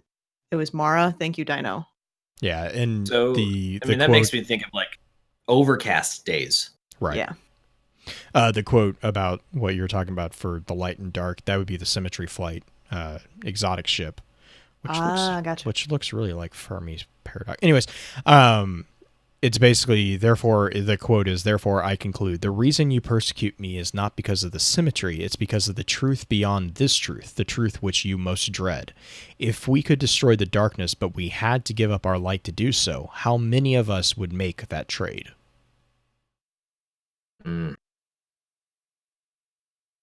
Worded like that, it's a lot more devastating. Open-ended. Yeah, devastating. Yeah, of course. Yeah. I mean, okay. Here's the deal. Is this begs the question of, technically, Guardians lost their light, right, in the Red War. That lost. I mean, that was an explicit term used by Bungie and by Gaul, and the light was gone, absent, did not exist. Correct? Okay. Which technically means that maybe you could see the silver lining of this, saying, if we were to make that trade, okay, light goes away. Yes, it's the source of our power. Yes, it's our ghosts and maybe our. But we have proof existing in game that shows that at that point, even in the absence of light, you would then still be able to live out a lifetime. Correct. Well, the absence of the Traveler's light. We know that with Eris as well, because she cannot use her ghost or final. I mean, technically, she's still a guardian, but she cannot function in the same way. Right. Sure. So, but it also depends. So, I mean, it's not like you're condemning all guardians to death should you decide that giving up. Well, light. But see, that's where it gets kind of dicey, because light, if light is the energy of everything living. So like, again, yeah, because again, look at it this way. If you look at the Thorn series, you see Dredge and Yor reference that everything has light. Like he's talking to the bandits, the bandit situation, where he's like, "Oh, you have light. It's just a sliver, but it's, you know, it's enough for right now." Like, and the general, like, we don't know for certain if that's a guardian or not. It seems like it's not. I'd argue pretty heavily that it's not a guardian. But if it's not a guardian, if that is a regular person, that is a nod to the fact that everything has this, and I kind of refer to it as anima, this kind of life force. It would also explain why the Hive crave it so much in such a vampiric fashion, is because they are literally siphoning the life energy from other creatures to sustain themselves. Like a but vampire. To have it doesn't necessarily mean it's linked to life. For example, midichlorians exist in all things and everything, and technically are the source of a power, but the absence of them does not equal death. Listen, you. I guess it just goes into whether or not you believe that the light is a source of anima or not. Well, and we've left Gambit behind for the evening, I suppose. Yeah. Listen. We're gonna go back to Destiny Hoth, and we're going to hash this out over a game of whatever those cards the Drifter had were. I call not sleeping in the Tauntaun this evening. Okay. Green Dear Bungie merch store, please sell the card game. I don't even care if it comes with rules. I just want the cards. We have the cards. That was one of the things you got as a promo. No. The card, the Uno. The card cards. Game. The Drifter little domino. Yeah, like the pips. What is he's playing with the shadow? Pips, yeah. He's playing with the yeah. Give me Sabak. those. I don't need to know how to play. I'll make it up. You watch me do it. I'll make it up as I go. There we go. Best way to do it. Just the best way to do it is just get a 6-year-old to come in the room with you and say, I need to make a game up. They will have it done within 30 seconds. It'll be a situation where I pull the one with the slightly larger dot and automatically win. But yeah, so like, again, the argument too, like Pradith also mentions that, the light is everywhere. The light is in everything. And so sure. like, I guess the question really there is like, okay, so even within the symmetry flight entry, you see the kind of concept of this purest paracausal form. Like, is it something like, is it even something that you can destroy? Like, and that's where, again, when you first read about the symmetry, that's kind of where I was seeing originally the danger is like, you're telling an army that has been told that darkness is our enemy, that the enemy is not able to be defeated. And that's not something you tell an army. You don't tell the army, oh, hey, the people you're fighting, they're not going to be able to be defeated. Like, that's just the way things are. Because you want them to keep fighting. I hate to keep bringing up Star Wars, but I think that this is very similar to the idea of the Sith Jedi. Oh, yeah. And Luke's philosophy in Last Jedi being that if the Jedi continue to exist, the Sith exist. Mm-hmm. If the Jedi do not exist, there are no Sith. So I think it's, I don't know if it even matters if you can destroy light destiny, because technically the presence that we're referring to two different things in my mind. That if you're talking about, Mara says the brighter the light casts a darker shadow, and of course that's a metaphor. But what's the is the metaphor for that the more powerful we Guardians become with the light, the more sources and power and threats of darkness grow in their power alongside us? Because honestly, like the real example of light and shadows, if the light exists within, then it's not referring to the illuminescent light that would create shadows. It's metaphorically talking about the power and how that would rise up dark entities in the same way that light ones can. I don't know. That's actually been a theory I've had brought up to me a few different times, that light and dark are actually essentially very much so the same thing. They're just displaying it in two different ways. Well, isn't that the Drifter's whole philosophy on everything? Which is why he chooses to wield dark and do you guys have seen the ornaments for the Gambit set or Gambit weapons? Yes. That they are literally tubes of taken energy mounted on the guns. Like in all of them, every single one has that. And to me, that's actually some of the lore I'm writing about right now for my Guardian, which is, what is the effect of a Guardian of constantly being in a close proximity to a canister of dark energy? Like, our light exists all around us and in our cells, and then we channel it to create big powers and all these different things. But at the same time, I imagine that it cannot be good for me to be walking around with a sniper slung over my back that's 6 feet of, the T virus, at any given point. Like, it seems like this is a mistake, and yet here we are. Right. Is my light becoming weaker as a result of the exposure to dark? Is the sniper becoming stronger as a result of being exposed to my Guardian's light? I don't know. I mean, that's the big debate on it, is whether or not it really does taint you or cover up any of those aspects, or if it is even a covering up. Let's talk about Joxer for a second. Yeah. Okay, so if Joxer has, in my mind, trauma over witnessing a Guardian permadeath, right? He's messed up about it. He can't. Right. He can't even process it. Much like he starts to, he loses his mind. He almost doesn't want the Drifter's money. He can't believe what he's seen. He didn't think it was possible. This is dangerous. Why are we doing this? And yet at the same time, what they don't explicitly outline in that lore entry, what was the cause of the permadeath?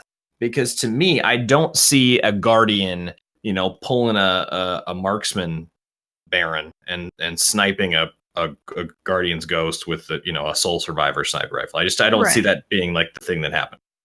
But did the Guardian die because they carried too many motes? And that's why we have a pocket cap on our motes, and the Drifters imbued the Collector Prime set with a special magic that lets you go just a tiny bit further without being overly corrupted. Did it happen because the dark energy that surrounds and embodies an invader causes their weapons to deal the damage equivalent to dark power and dark energy and and all these different things?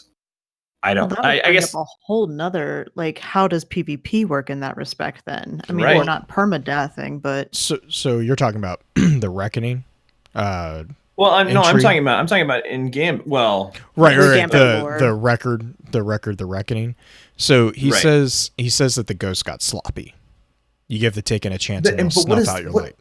Which I mean, taking a chance and they'll snuff out the light. However, do you see what an invader looks like when they come through an ascendant portal to get to the other side?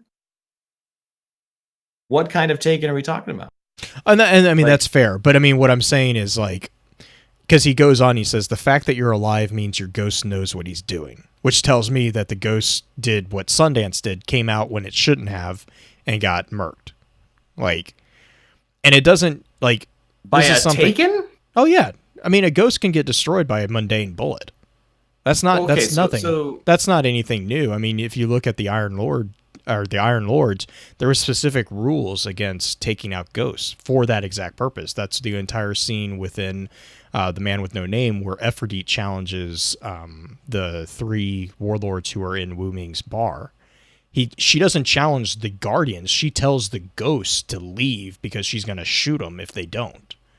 Sure. And I then get that. And she didn't have a paracausal weapon. I mean, that's not that's of not course something. She had And handgun, so whatever it was. and then also within reference, there is also, I believe it's the Payroon. No, it's not the Payroon. It's the Yolder card, where Payroon mentions to Yolder to watch out because the warlord that she's going up against could get crafty and target her ghost. So there's a thing where it's if the ghost isn't paying attention, yeah, the ghost is going to get taken out. So is the mechanic in the game where, and this is again fourth wall, punch right through it. But is the mechanic in the game where I'm sitting dead in Gambit in front of the Primeval and it's unloading damage onto my ghost? Is that just Bungie taking a little bit of liberty for the sake of a game mechanic? Because it would seem to me at that point that my ghost would be dead. Right. I would argue that that's probably just a UI thing for us as players. To see where the ghost because is if and you make the res. if you read the entry about Rezel in the valley where he goes up against the captain and gets himself killed and then has his ghost fly in, sneak in, and resurrect him, his ghost wasn't actually even with him. His ghost was waiting behind, waited for him to die, and then snuck in under the radar basically and resurrected him right in the face of the captain. There was an actual strategy to that whole thing. Okay. So this is so then we'll say that that's a liberty for the sake of gaming. I want to say rather that than I personally actually think that's exposing a ghost. Yeah, I think that would be. I mean, not to say that Dinklebot or whatever you refer to, Nolan Droid, would do it because he has some special moments, but I don't know. I personally have always kind of taken that as that's just an indicator to where you are. Because also, I mean, there's no other way for it to mark. They don't have a UI thing that would mark your presence, especially in PvE, where your teammates will need to resurrect you, or they can help resurrect you quicker. That's just, I think, the easiest thing for them. Honestly. Right. Okay. Chat is in agreement. My ghost is not that dumb. Not that dumb. Sure. To just stand there separating all its parts and spinning in a cute little circle? No, I guess not. Okay, so then let's, knowing that and how susceptible ghosts actually are to being killed by guardians or otherwise, which I think is because I mean clearly... you also see it with the Cabal.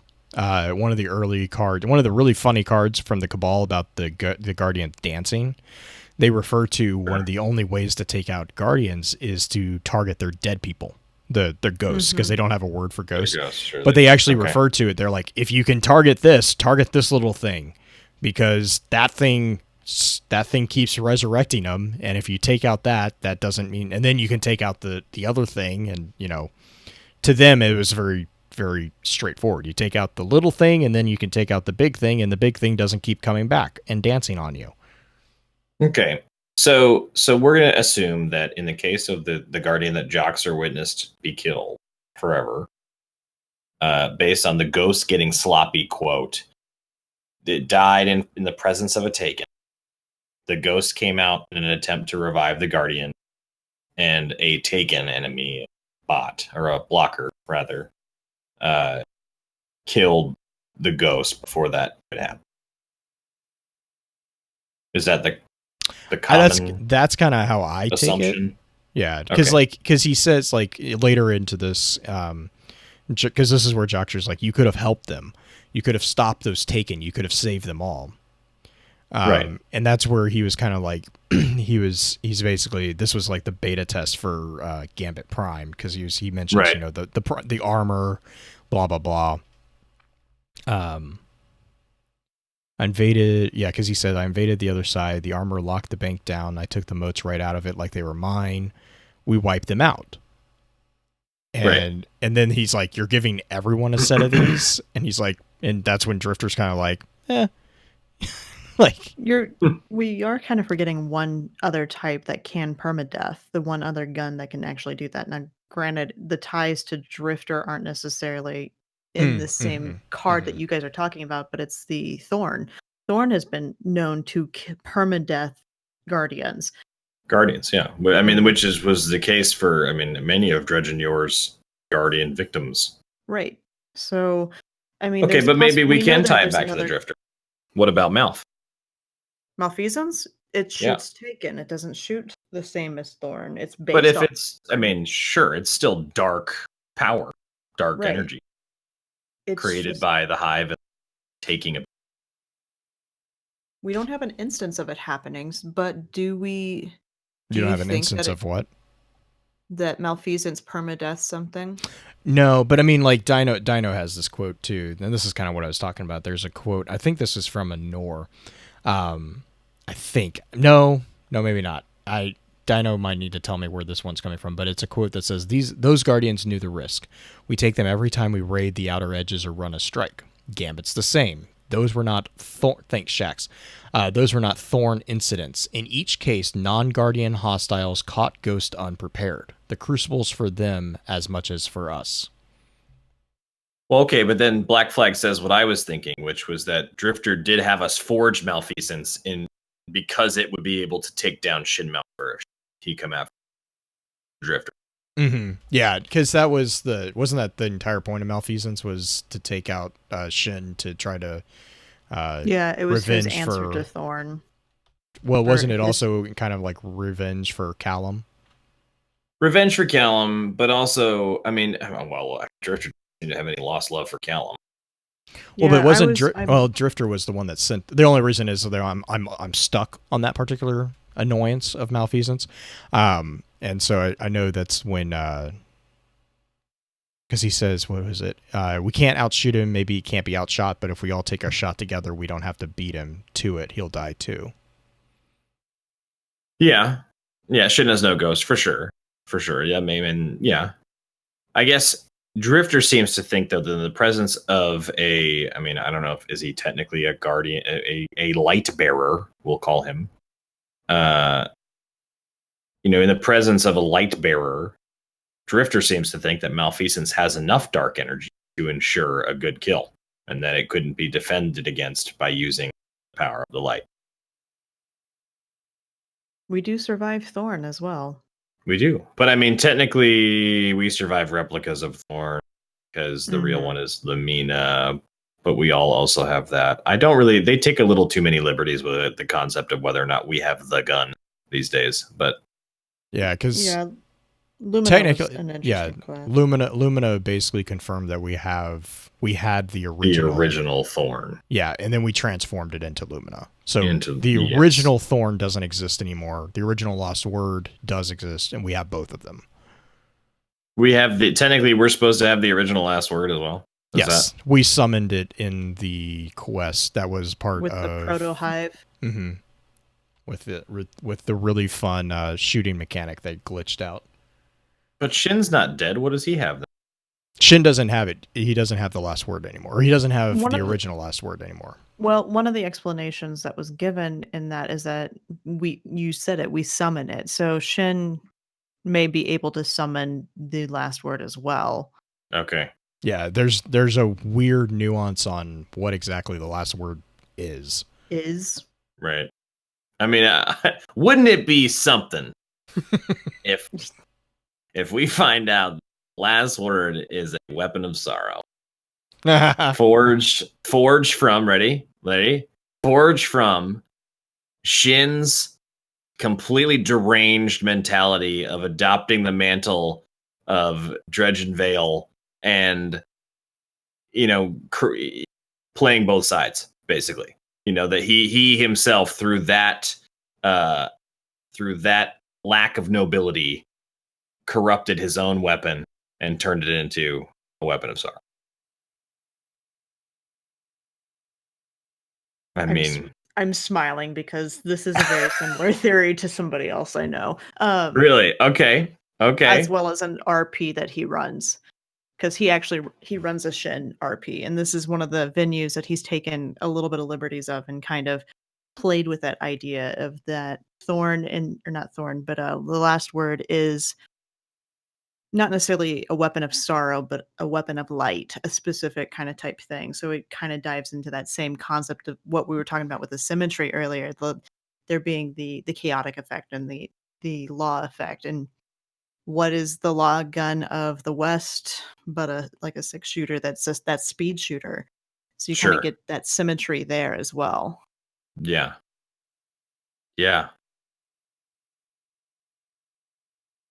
Blue, did we thoroughly derail this advanced topic for you? No, I'm arguing about something. Well, I'm not really arguing. We're having a conversation in chat about something. Oh, I'm getting corrected. Wicked said, no, he did say it was a weapon of sorrow. I like my idea that it's a weapon of light. Let's have balance all the way through. So, okay.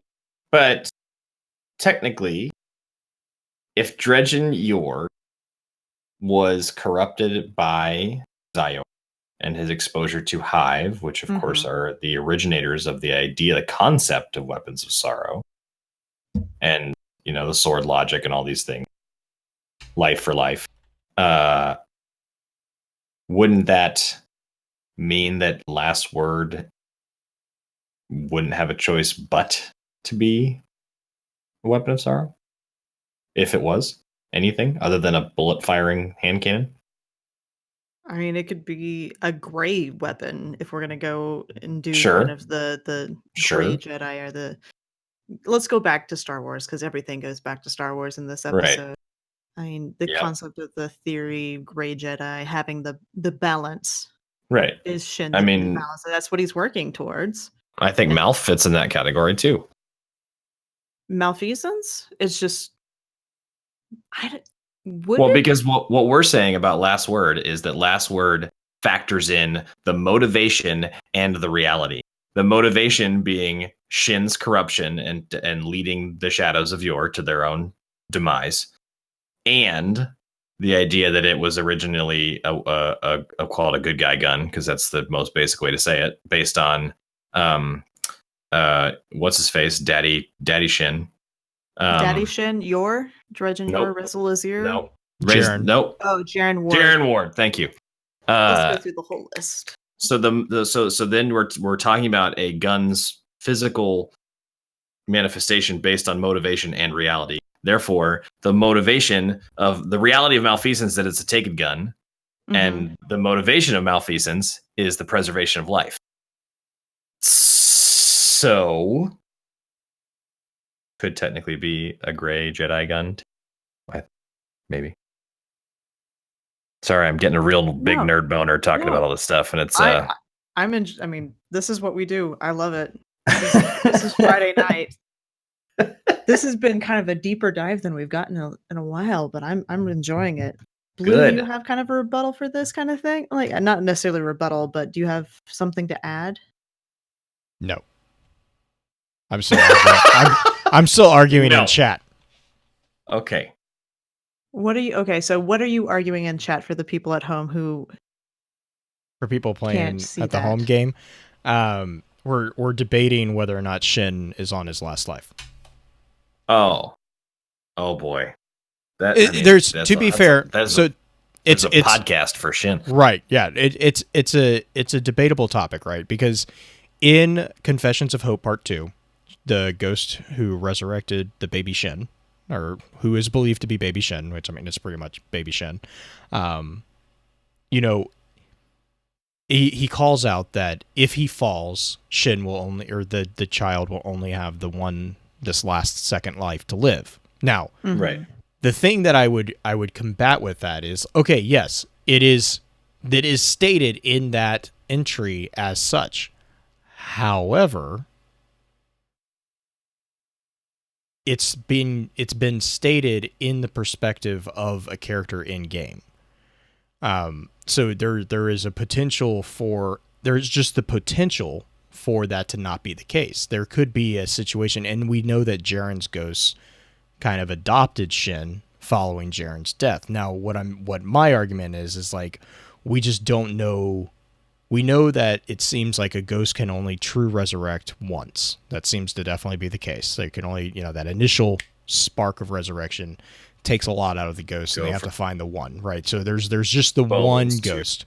Yeah, to go from bones to a full breathing guardian. Right, but do we have examples of like our ghost healing, like Eris if Eris got hurt? We have examples of our ghost trying to heal Cade and being called and been telling out the reason that he can't is because of the paracausal damage done to Sundance and Cade himself. Like does that happen? Yeah, it's in the cutscene. He says he can't. He's like, he's beyond my help. I can't help him. Like I always. Oh, okay. I didn't. We also have instances throughout PvE. No, Whoa, hang on. Time out. Hang on. I'm not done. We also have instances of our ghost, our guardian, helping resurrect other guardians throughout the game. You do it every day. Yeah, but you just trigger that ghost to have enough light. That's how I interpret it. Yeah. So but my question is like, whoa, I want to go back to paracausal killing of Cade. Cade's ghost got sniped out of the air by the rifleman. Special rifleman, right? So that happened. So he cannot come back, and then he's killed like a normal human being, just like we could get killed by normal bullets from the Ace of Spades. He's not paracausally killed. He's killed Sundance through the mechanics. Sundance was. Sundance was. It was a paracausal bullet. That was the entire thing that threw everyone for with Hangman, or not with Hangman, with Rifleman. Yeah. That was the whole thing. It was the bullet. It was basically the sorrow bullet. That's the main because they don't have because again, if you look at it like a conduit, right? If you don't have the ghost to channel the light through, you can't resurrect them.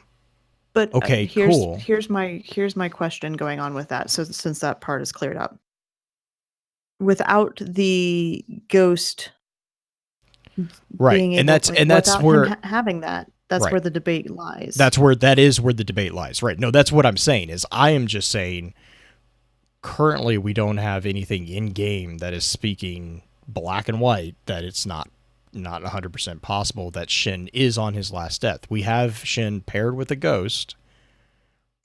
I'm just saying there is a slight possibility that is what's happening. Okay, so then I always assume, and this is obviously we're having discussion, but I always assume that like when a ghost did the whole spark and got you your first initial res, like that was like pairing Bluetooth to your phone. Like now you guys are linked, and one at a time. My energy funds this guardian's life force, and in the event that we have to partner up for another one, it's me working with the other ghost to kind of be like, hey, knock knock, housekeeping, get your buddy up right now, and like not that my ghost or me was actually resurrecting a fire team. Blue. Sorry, hang on. Okay, so So if it's not that, if it's actually that, you know, ghosts can technically resurrect anybody the heck they want as long as they're a guardian, that would also mean again that there's just, I mean, there's That would also say There's- that there's not one ghost to one guardian, because you Right. have ghosts searching all over the system to for find one guardian, but really it doesn't matter at the end of the day. Like well, I for one that matches their thing, right? Right. So that's the whole right. They're on the same spectrum or the same wavelength of light, if you will. No pun intended there.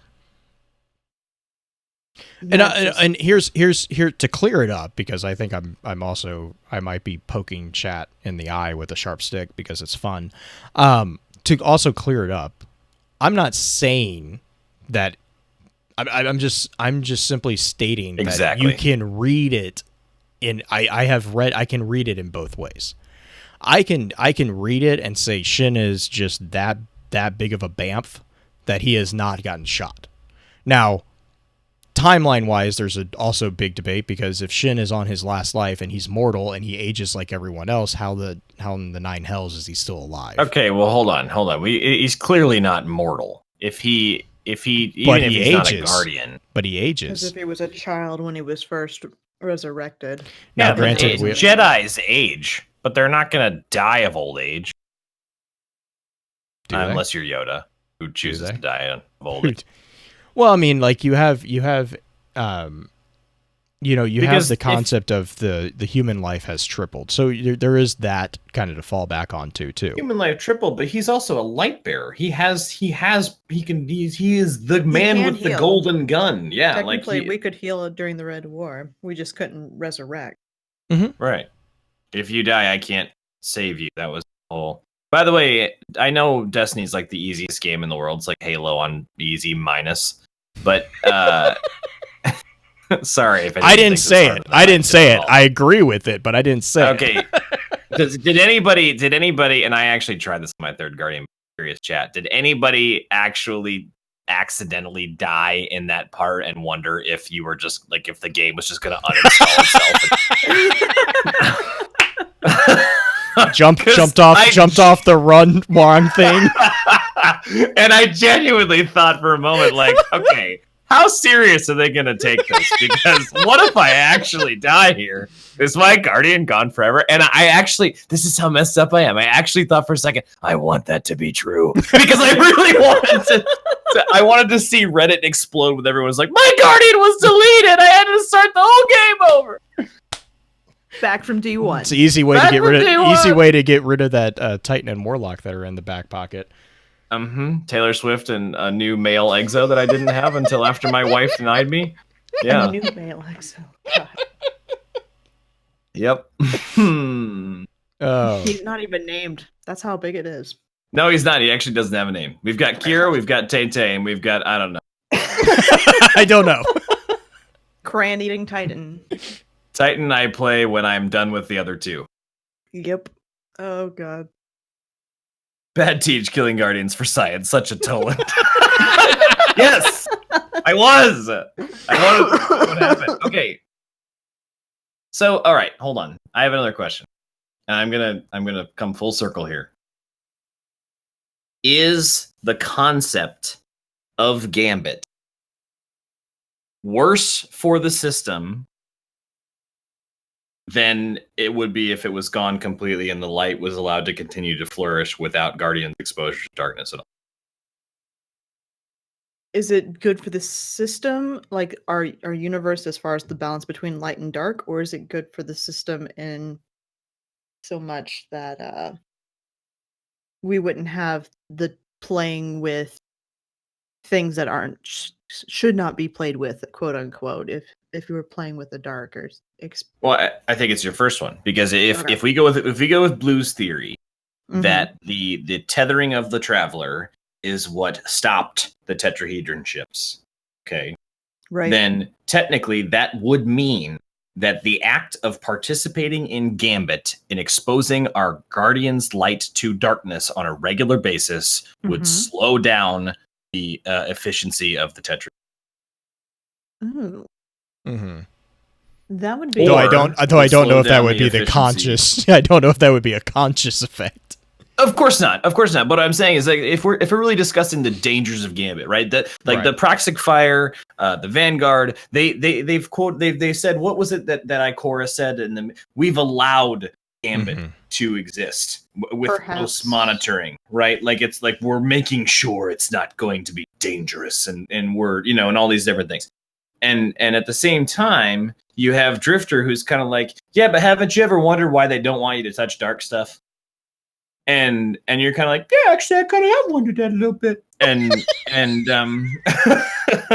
boy, Uncle like Drifter, you're really cool. We need a sock puppet for this. We do. Okay, here's what I imagine. Drifter is like your really tattooed uncle that shows up because he plays in like a really bad AC/DC cover band every Thanksgiving and Christmas, and he brings you like band t-shirts and candy. And you're like, everything you say is great. And he's like, I know. And then you go back to your parents and you're like, I just got my first pack of cigarettes. And your parents like, where'd you get this from? Uncle Drifter. Uncle Drifter. And they stomp down the hall and they come, you stop giving my kids these bad things. And Uncle, what are you talking about? I just wanted to have exposure to the world, see the stuff and do the things. And oh, no, we're gonna keep our eye on you, good sir. You're not coming to Thanksgiving next year. I like Uncle Drifter. You're rude, Mom and Dad. I hate you. I'm going Uncle Drifter's side. And here go, and then you get the allegiance quest. In the show right there. And then we get the allegiance quest. Cut. I mean, you just summed up the relationship between the Vanguard and the Drifter so well. Is Blue the parent and Green the kid? Oh, God. And I'm the Drifter. There it is. Yes. You figured us out. We have to take one of those really horrible, like, 80s family photos, with like... I'll just be in the back, smoking a cigarette, wearing a mullet. Got a wife beater on. I'm covered in tattoos. You guys are in like really beautiful cardigans. Flipping the Drifter coins. Oh, yeah. God. Okay, so say for instance, Drifter is that uncle, that chaos factor, right? Right. And the possibility that us playing with the dark modes slows things down because we're quote unquote not that shining of a beacon anymore. Right. Does that actually play into, is that a conscious thing, not necessarily of him, but of the ones that are kind of directing and pushing him forward with this, giving him more with that? Is that a directive of the 9? Do we know that the 9 are the reason Gambit exists? The 9 are not the reason Gambit exists. Okay, Drifter so created the bank. Created Gambit, right? He made the bank. Right. He made the game. But the 9 like him playing the game. They want him to continue playing the game. They want him to have more with the hull and everything. That's how we get the reckoning. Sure, but that doesn't change the Drifter's motivation for Gambit. So he might be being encouraged, but he's doing it because he wants to see what happens when the Guardians play with dark stuff. Right, but that's how the 9 work. The 9 see you doing one thing, and they help you continue it if it benefits their cause. Oh, and then you have a coordinator saying Cade did say the Gambit said. I remember that, actually. I remember that. Yeah. Maybe Cade wasn't all the the all-American big brother we thought he was. He was hanging out with some. Think that? No, I guess not. But I think at the end of the day, everybody thought Cade was all talk, right? Cade was also the crazy uncle. He just didn't bring around the cigarettes. He was the one that came with like 6 honeys and drove a Corvette and Or just had like a 6-pack of beer and sharing it with everybody. Right. Yeah. Cade sent the Guardians to the Moon to get Rip? Really? What? Come on. When? When did he send us? All right, Blue. Yes. I think we should start moving in the direction of wrapping up.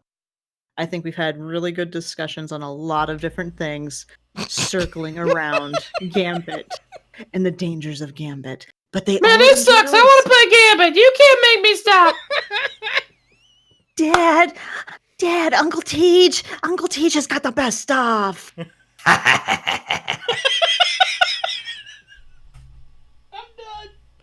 I'm done.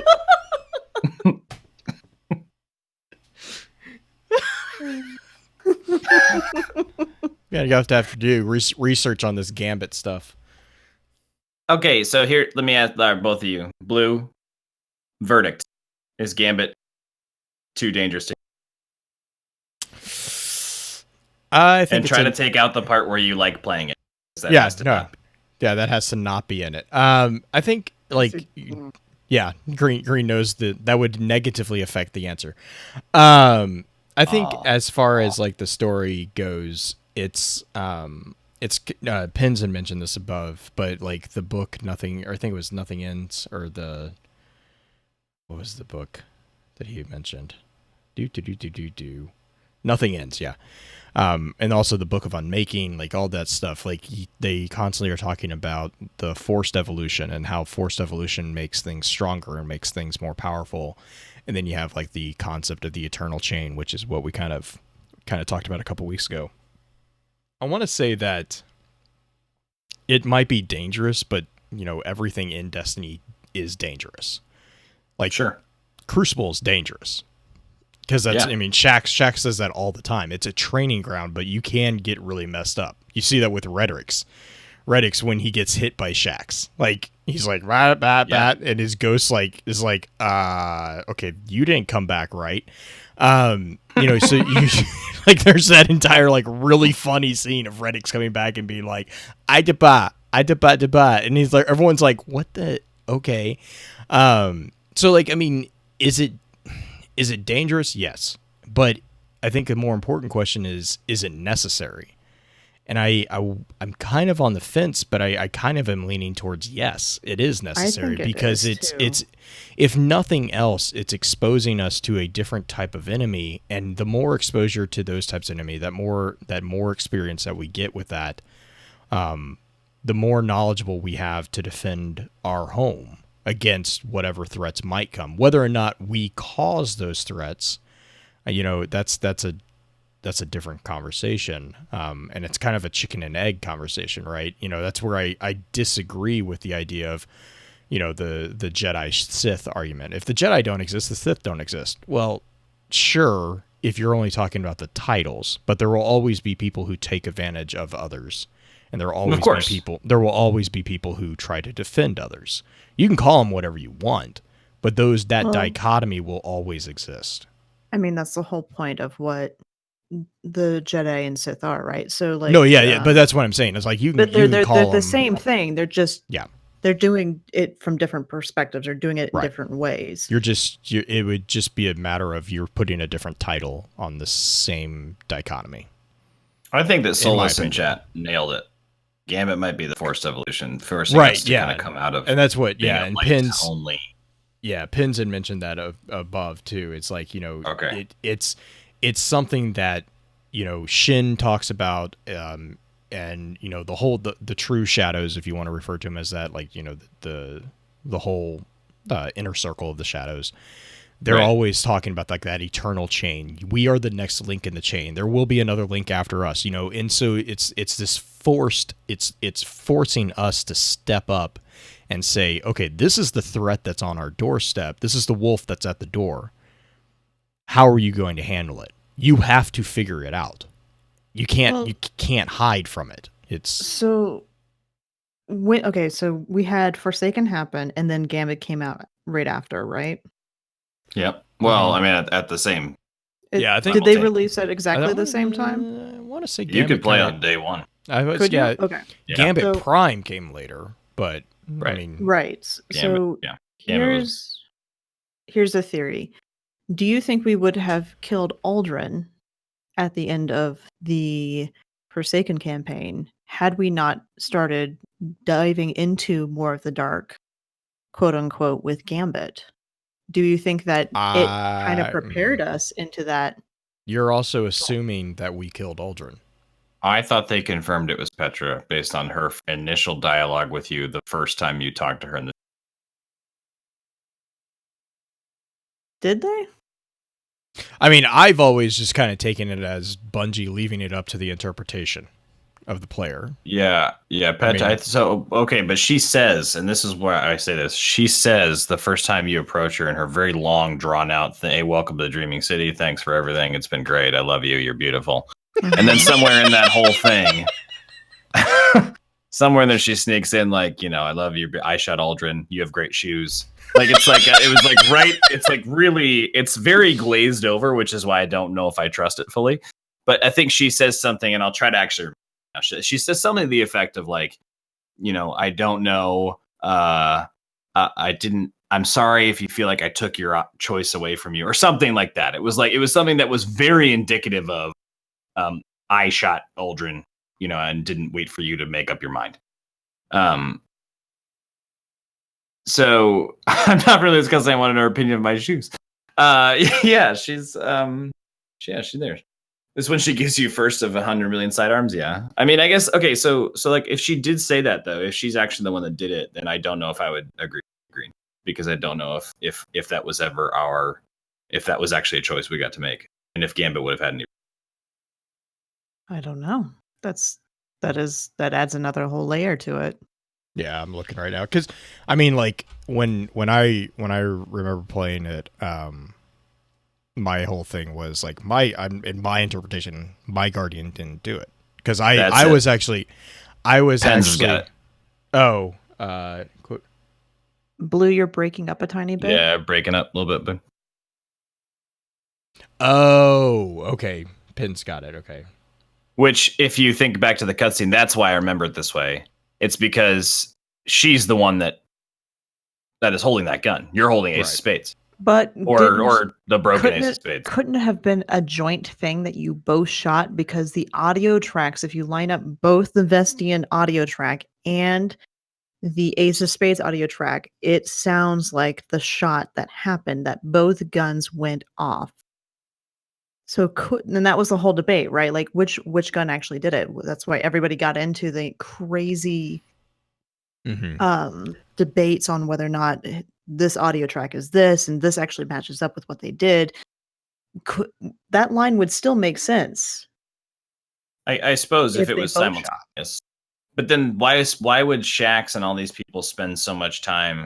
But isn't it Zavala that's like, I can't imagine it doesn't matter. Don't tell me. Like, or whatever, like, know, like, but like, they go to such great lengths to make it seem so, did you do it or did you not? But then what I'm hearing from you is that it's pretty obvious if you just listen to the game that you did. But that's the whole point. You get to choose. That's what Blue was trying to say, is that... Yeah, because if what I'm saying is like... Oh, it was a man, that's right. Yeah, because like, if it's a matter of, did you shoot him or not? And... Because like I was not happy with the way they did the campaign, because the entire time they're like, oh, it's just hatred. Oh, it's just hatred. Oh, I'm like, my Guardian in my playthrough, I'm like, no, it's not. Like, actually, I don't like. I mean, and I know that's an unpopular opinion, but I kept feeling like they were trying to keyhole us into this. Oh, our Guardian's going dark. We're losing you again. We're losing you. Oh, sorry. Sad day. You're very robot. It's kind of fun. Kind of sounds like Werner when he's possessed by Callus. Yeah, it really, really does. Blue, we finally found your character, Blue. Awkward. Yeah. So, but like it felt like they kept forcing us into the choice of, okay, you're gonna go to the dark side. You're gonna go to the dark side. And that actually made me rebel against it, because I was like, what if I don't want to? Like, there was no choice in how I played that campaign. And so, like, when that final cutscene happened, if they're saying that, no, your Guardian shot him, I'm like, okay, you should, if you're going to make us be such a catalyst for such a big point, give us a button prompt to at least give us the illusion of a choice there. Like, I don't care if you Mass Effect it, but, I agree. Like, give us an option instead of just saying, this is linear, you're shooting him. I like giving it that leave it up for interpretation thing, because I think that it causes this debate to happen all the time, right? So that's one of the beauties of what it causes is, did you shoot him or did you not? Did my Guardian personally shoot him? Yes. My Guardian totally shot him. Now, did Petra shoot him at the same time? Perhaps. Or did Petra shoot him alone? I just think it's such an intentional line from her to deliver that it could be. Like, they could have written anything into that moment. You know, like anything that gives her an excuse to give you any number of infinite pieces of loot that Destiny does. And instead, the one thing they choose to do is to say, this is the weapon that shot Aldrin. Mm. I mean, I get what you're saying. I heard the ace shot in the cutscene too, which is, I think, what leaves it open for interpretation. Here's an idea, which is that maybe they do give you the prompt that Blue wants, right? But then you and your heart of hearts player character guardian know for sure that what you chose. But then back at the tower, you can have the exact same sets of conversations. Yes. You don't get to tell anybody. You get to keep that you have to keep it to yourself. I'd be 100% okay with that. Yeah, I agree. That's what I would want. There's your hybrid, because then you're not changing anything about the game. You're not bringing Mass Effect choices into Destiny, which would never happen. Mm-hmm. But because it would change dialogue and all these different things. No. But just give us that, like you called it, Blue, an illusion of choice. Have the conversations be the same and force the player to live with the choice and not be able to share it or have anybody even want to know the truth. I like Doom's interpretation. I shot his ear off. Petra shot him right between the eyes. Sounds like Doom needs to like ADS a little more. Pull that up tight. Oh gosh. Okay, so regardless of who shot Aldrin in debate, Gambit is not dangerous. Gambit is not dangerous. Gambit is our way of starting down that path, and I think it was an easy way for us to start down the path, because what's the best way to teach a child? Present it in a game. Give him cigarettes. Thanks, Uncle Drifter. Thanks, Uncle Teach. You got it, kiddo. Get out there and kill some Taken. Yee. Transmat firing. Transmat firing. Oh my gosh. So shout outs? Yeah.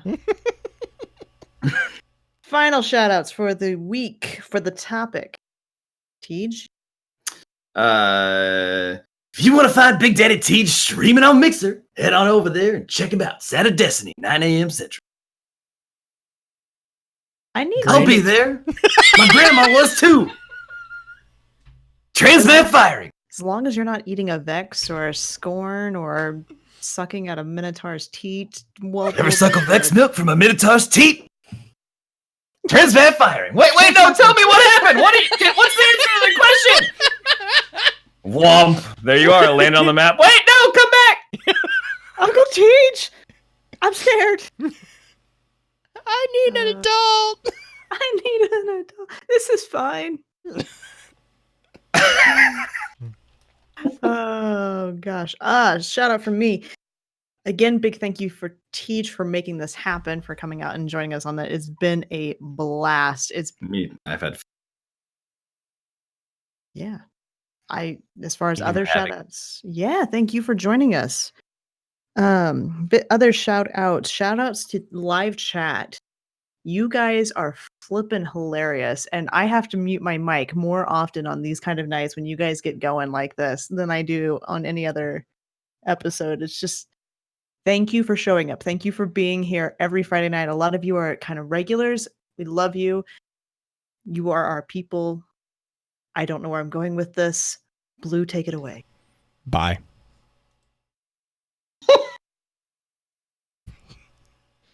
But seriously, thanks Wicked for all. Thanks Wicked for all the memes. I think I have a lot of memes that are in my inbox now from Wicked, and they're all transmat, and they're all transmat firing, and they're all terrifying. I can't wait. I'm supposed to send them all to Tej. Yeah, I want to read them. I ever tell you about the time I put a captain's face mask on my own face? I talked like this for a whole month. Oh God. Transmat firing. Oh shit. And on that note, transmat firing, I think is the end. Question mark? Question mark? God. Oh. All right, cut. All right, now I gotta get all these over to Teach. Can't wait. Looking. Oh, my goodness, you guys. That was great. Yeah, that was fun. I love how the topic we just started like with that basic Gambit topic, and then it just went down so many rabbit holes. The Socrates level philosophy of light and dark, and like Right? how That's blue. That's blue in a nutshell. What? Yep, pretty much. All right. Every week. were you a philosophy major or something? Curious. Yeah, originally I was a philosophy, history, and English major, and then I got in an argument with our philosophy department, and I changed to psychology. That's like true story. Actually, I went in because I originally they didn't have a sociology degree, so I went and was like, all right, fine. Sociology is basically a combination of these 3 degrees, and whatever. And so I kind of made my own stuff up, and then we got into a big argument. I think it was like the second semester my freshman year. I was in all. Basically, I walked in. I had to take all the introductory sessions that were supposed to be for the first 2 years of our college. I took all in the first semester. My brain was like shot. So the second semester, I was able to start taking all the advanced courses, and it was actually in the philosophy of man. And we were like in the middle of reading like Kant and all this other stuff. And I was talking to one of our philosophy professors, and I was like, okay, so we're doing all this stuff. It's all theoretical, and it's great. I love it, but when do we transition into like, is there like a society focus? Like, right now we're all focused on the philosophy of man, the philosophy of the individual, the development of the perfect person, if you will. And you're like, oh, we don't do that. I'm like, wait, what? Let's back up again. You don't what? and I was like, I'm like, no, that's not an option on this discussion. They're like, oh, well, the closest thing you'll ever get to do to that is the psychology degree. And I was like, all right, bye. Walked out that door and walked right down to the psychology wing, and I was like, hey, I'm here to join your department. Wow. It's like, yeah. But yeah, so yeah, it's fun. Like it was a really, really interesting transition. And they were right. I mean, they definitely were right. The psychology that we studied at the school that I went to was a phenomenological psychology, so it was much more philosophical and theoretical in regards to the applications of it, because it was much more focused around the experience of the individual, like. Phenomenology is all about how you take up the world. Like, so like something happens and there's the abstract truth of like how it happens, right? There's some X happened, but the person experiencing X might not experience it as such. They might experience it, a good way of looking at it is, a person, this is going to get a little heavy, but like a person dies, right? One person might perceive that as a good thing. Another person might perceive that as a terrible thing. And to both those individuals, those both experiences are 100% valid to them, and they should be treated as such. There's arguably no 100% abstract emotional response to any given situation. So when you're talking about, dealing with people and helping them, you have to understand where they're coming from, and that's where you have to help them. It doesn't matter what actually happened in the large percentage of helping somebody, because in the large part, helping someone is just helping them come to terms with how they experience an event. And so like the philosophy behind that is, you have a lot of like Immanuel Kant and Heidegger and all these people who are talking about, how we philosophically design the world that we see. And it actually translates really nicely into what we do with Focus Fire, because it's all about the different levels of perspective of, what is being talked about. Like the whole conversation with the Shin's ghost and everything, yeah, you can read it this way, but you can also read it this way. And both of them are equally valid unless it's full out said, X happens. And actually in Destiny, this is where the fun part is, because even if it's full out said that, it's all biased. Like it's 100%. There's no narrative voice in Destiny right now. It's all given to us via the characters in game. And so every one of those characters is speaking with a level of bias and a level of perception bias that is evident in their their report of what is happening. And so, like, you know, one person might say, "Oh no, this can't happen," when in fact it can happen. They're just not aware of that fact, and it's just the really fascinating thing there. Yes, we can do that. I'm trying to get all these pictures to Tej. I got you. There's a lot. There's a lot of pictures. And then he asked me about something that I'm really interested in. Uh-oh. And I got distracted and talked about phenomenological psychology. The whole thing with him wanting you to... that I bet I know what it is. He wants you to sing. Which one? That thing that you're supposed to be really interested in? Or did he actually send you something that you actually are interested in? Wait, what am I what? Nothing. Who sent me what? Wicked. No, Wicked sent me these. The memes. Yeah, hang on. There. Have Jesus. fun. That's what I've been doing this entire time. Holy cow. I can't wait. Copy and pasting all those links. Transmit firing.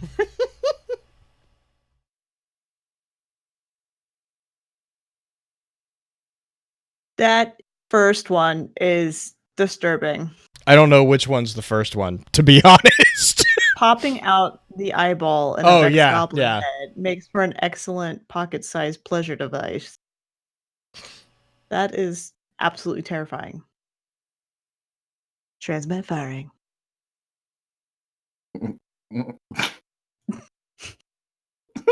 Oh, man.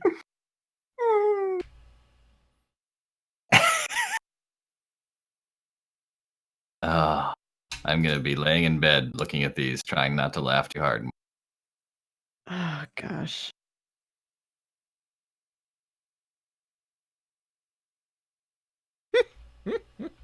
In all seriousness, I really did have a great time. Thank you both. Yeah. Yeah, no. Fun to be a part of this. It's been really, really... I mean, you know, I don't get to... I think of my play group, you know, I think that I'm probably the most lore invested, and sometimes I feel like I can, you know, unload a little bit too heavily onto people, and oftentimes they're like, yeah, okay, like, great. You're welcome to come Crucible? back whenever you want. I mean, Oh, I thanks. think Blue and I definitely had fun, and you know your stuff. Sometimes, like, we love all the guests that come on here, and they're amazing content creators.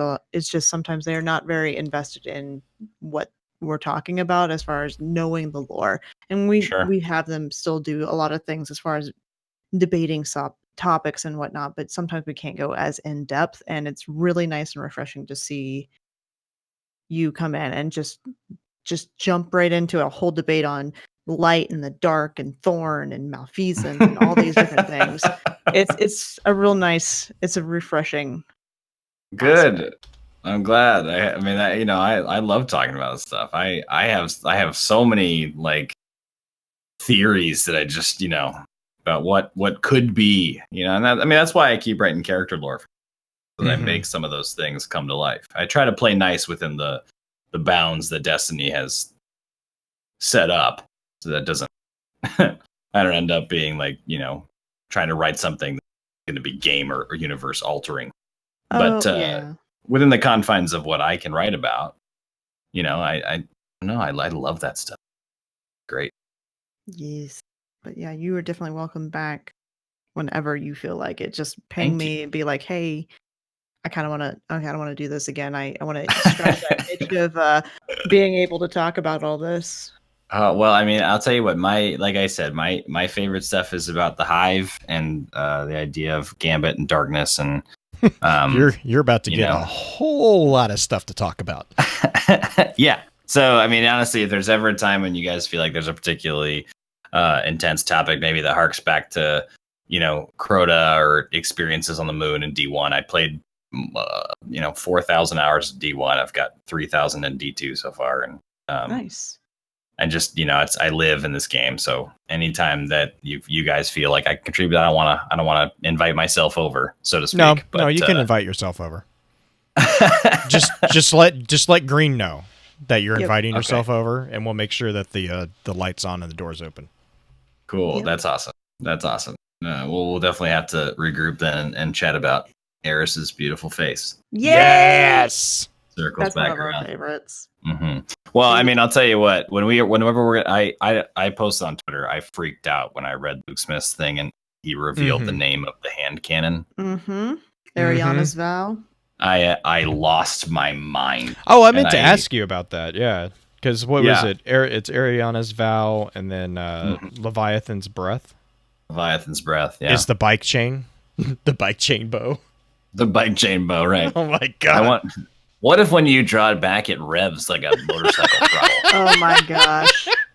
Or if you make it a little less intimidating, like the startup of a mower. Ding ding ding, ding ding ding. like when you like rip a chainsaw ripcord. Yeah.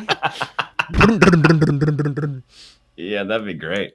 I mean, think about it. If it's really that powerful, you could hear it coming in PvP. Oh no! Run! It's instead of the tink tink or the tickle fingers, it's Oh just my the God. bow. Just a single Texas Leviathan massacre. bow. Oh man. Brilliant. I'd be very into that. Yeah, but I do want to. I want to read up on all the lore about Ariana's. I think, like, if anything, I want Eris to tell us about the rest of them too. Like, Omar and Omar everybody. Saimoda is the one I want to know about. That woman was a badass. yeah, She crafted blade dancer blades out of thrall bones. that's Like she ran out of blades, so she started using the rib cages. I was like, "Yep, all right, I like that person. I want to read more about her." Yeah, she's cool. Dang. And then I guess as a subset to the Hive and Darkness and Gambit, my second favorite thing to discuss is the Iron Lords and Iron Banner and the nobility that they represent. So. Yeah. I hope we get the chance to talk about those guys again. There's a sword called Toland's Handshake. It kills the user. Oh, Damn. sad panda. Oh no. Oh, he went right there, didn't he? Just stuck. Oh my gosh. Transmat firing. Oh man. Okay. All right. Well, Saturday Destiny officially begins in 8 hours, so I'm gonna hit the hay. Yes. All right, You awesome. have a good night. And if you guys, I would love, I don't have comments turned on the channel, but if either of you guys hop over to the Discord and end up reading my lore, I would absolutely love a DM and like feedback. And if I have sure. a blatant omission, Can to you drop a consider, link so- to your drop- Discord? Drop a link. Yeah, drop a link Yeah, in yeah, the yeah. private chat, and we'll do that. Cool. Yeah, absolutely. I'll drop one right to the right to that channel. Perfect. Yep. All right. Actually, I've got you green because you've been DMing me. Yours is sent. I'm gonna have to paste it. Thank you. I got let's see. Discourse thing. All right. Cool. Cool. There it is. Yeah. Awesome. But yeah. All right, guys. Well, thanks again, and we'll catch you on the flip side. Thank Have you. a good night. Good night, chat. Thanks for having me. See you later, y'all. You could even say I went off the deep end. Good damn. Even Black Flag's telling you to go to your corner. Go to your corner. Oh my gosh. All right, what are we doing? Top 3. Top 3. I really should do a thing with the topic of the week for top 3, shouldn't I? What do you mean? Like the Hashtag? No, the topic of the week banner where I have like Dangers of Gambit in the stream. Oh, well, I mean, it would make it easier for people watching. Right, yeah, that's what I mean. Is like that would I just realized I'm like that's really confusing. Doesn't even have to be a banner necessarily. It could just be a just the text. Like instead of doing Dangers of Gambit, I could just flip it to I know what I'm thinking. I'm just not communicating it clearly as usual. It's okay. This is why you keep me around. I can like translate for people. You're the tall one. I speak blue. I thought of that one early today. It's like Oh, everyone who's ever met me is going to be like, what? What the fuck? You're That's not- why I was like, oh yay, she didn't. Nope, she changed it. I was just trying to break you. You're trying to break me in freaking chat. Jesus. All right. Let's do this thing so we can get out of here. What am I doing? No, I'm the tall one. Yes, Doom. Yes, you are.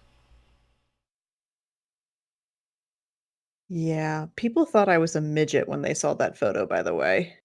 Because they don't realize you're actually that tall. Anyway.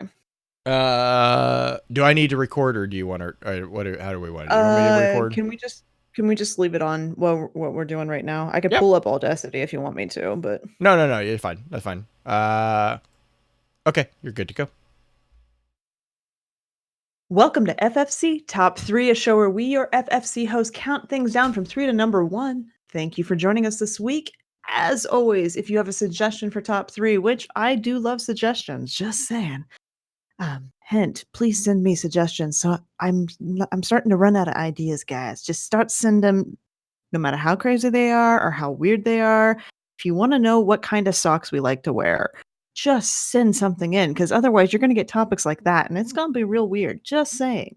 But you can drop those notes and suggestions on Twitter, in Discord, or at gmail.com with the Focus Fire chat as the preface. So this week, and I am rambling like usual, this week we're going to talk about our top 3 voice actors, which I actually kind of really enjoyed this one because I do a lot of audio listening of just any sort, whether it's podcast or audio books. And that was where my wife and I like to turn on things. We don't necessarily watch a lot of things, but we have things on in the background that are generally voice acted in some way, shape, or form. So Blue and I are going to go through our top 3 voice actor lists. And Blue, I'm going to let you start it off per usual. Who is your number 3? So I'm just gonna preface this one where I have a lot of names.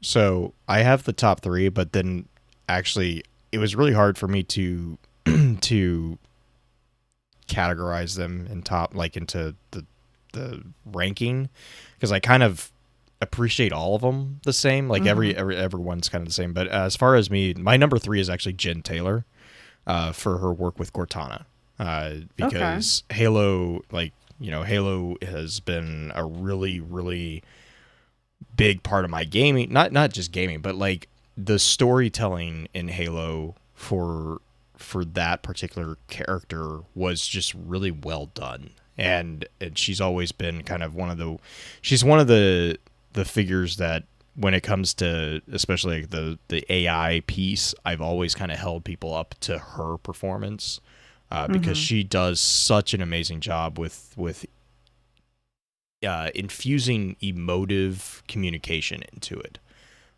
which is, I think that's a really hard thing to do, and she has grown, definitely. You can, like, if you listen to Halo, you know, Combat Evolved, Halo 2, Halo 3, Halo 4, Halo 5, you know, her development and her projection and way to go, or way to present herself via the voice is just, to me, it's just grown, and it's just amazing listening to that development.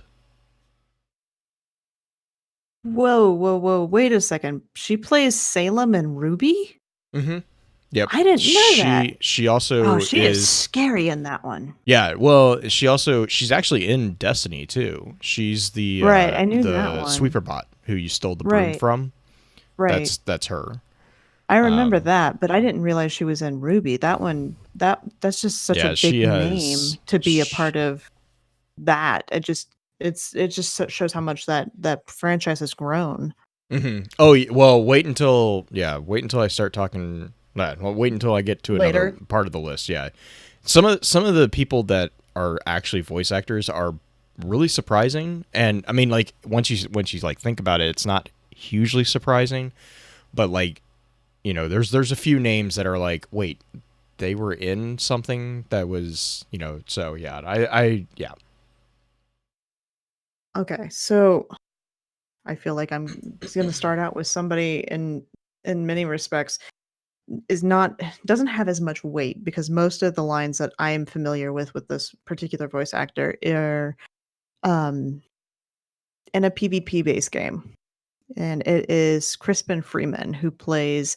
Which the reason why he's one of my favorites is not only just because of the voice in general, but watching him do the voice of Winston, the gorilla from Overwatch, is Mhm. one of the most amazing things. Like, he takes on the physicality of a very just smiley big ape, and he's a tiny blonde guy. Like, he's kind of adorable as far as like a little person. Now he's not a little person as So in that's like a that's like below, but looking at the guy who does oh, what's the dude with the shield?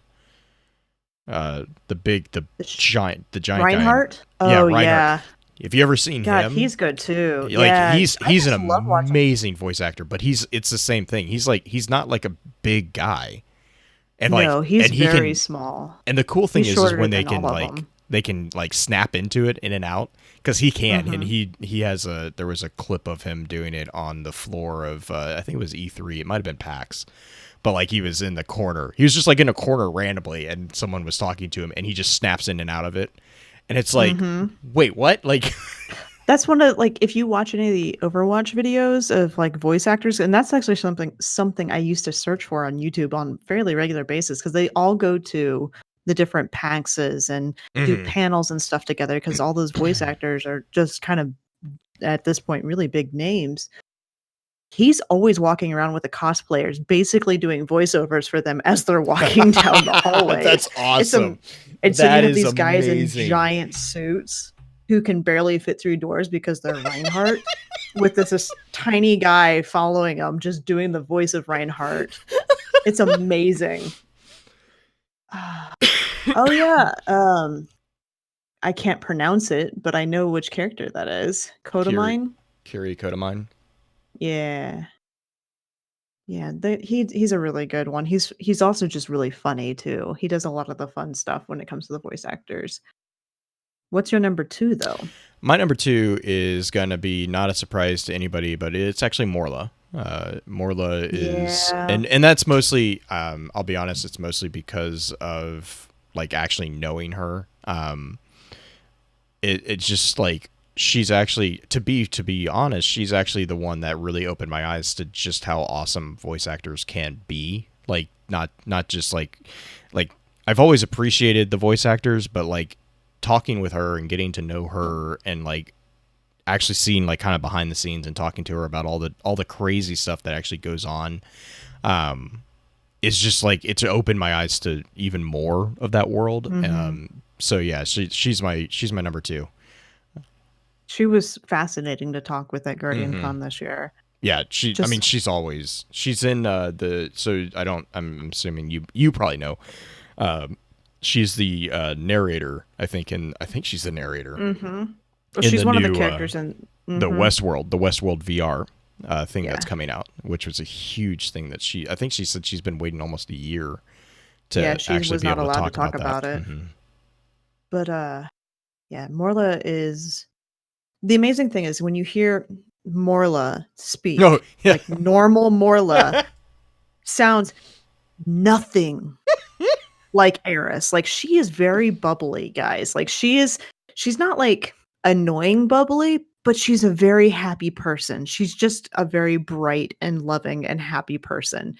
And she sounds nothing like Eris. Eris is all deep and dark and she's all up here. Like, she's like, ah.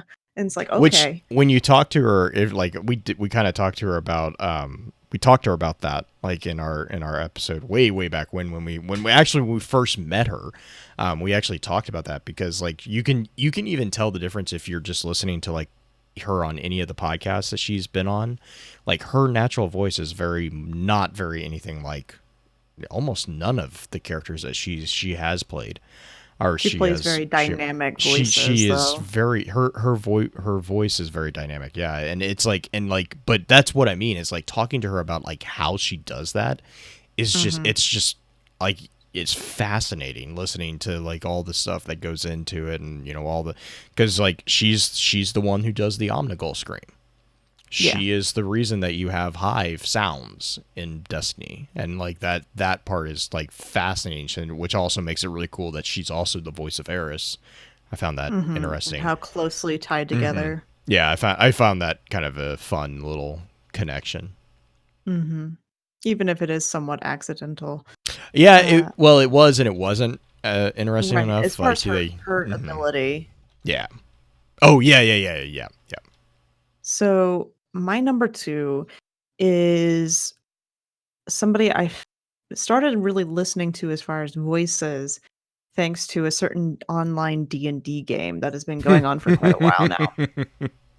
And I went through and watched one of those videos because a lot of people have gone through and compiled the voice acting of blank, whoever it is. But Laura Bailey is Jester, who I absolutely adore. I think she is the most chaotic yet adorable character to have ever graced Critical Role. But she plays so many different types. She's also played like the smooth, lower sounds, the motherly tones, as well as a ton of anime, and just has a pretty decent range as far as her abilities to deliver different types of lines and different types of characters and what they embody themselves. And again, she's adorable, she's cute. She's also a new mother, so new-ish mother. She's been a mother for a few months now, but she was also she was Lust in Full Metal Alchemist Brotherhood. Yes. She actually played Kid Trunks in Dragon Ball Z. And I love her DBZ stuff. Yeah, and the reason that I really like her is she plays Olympia Vale in Halo 5.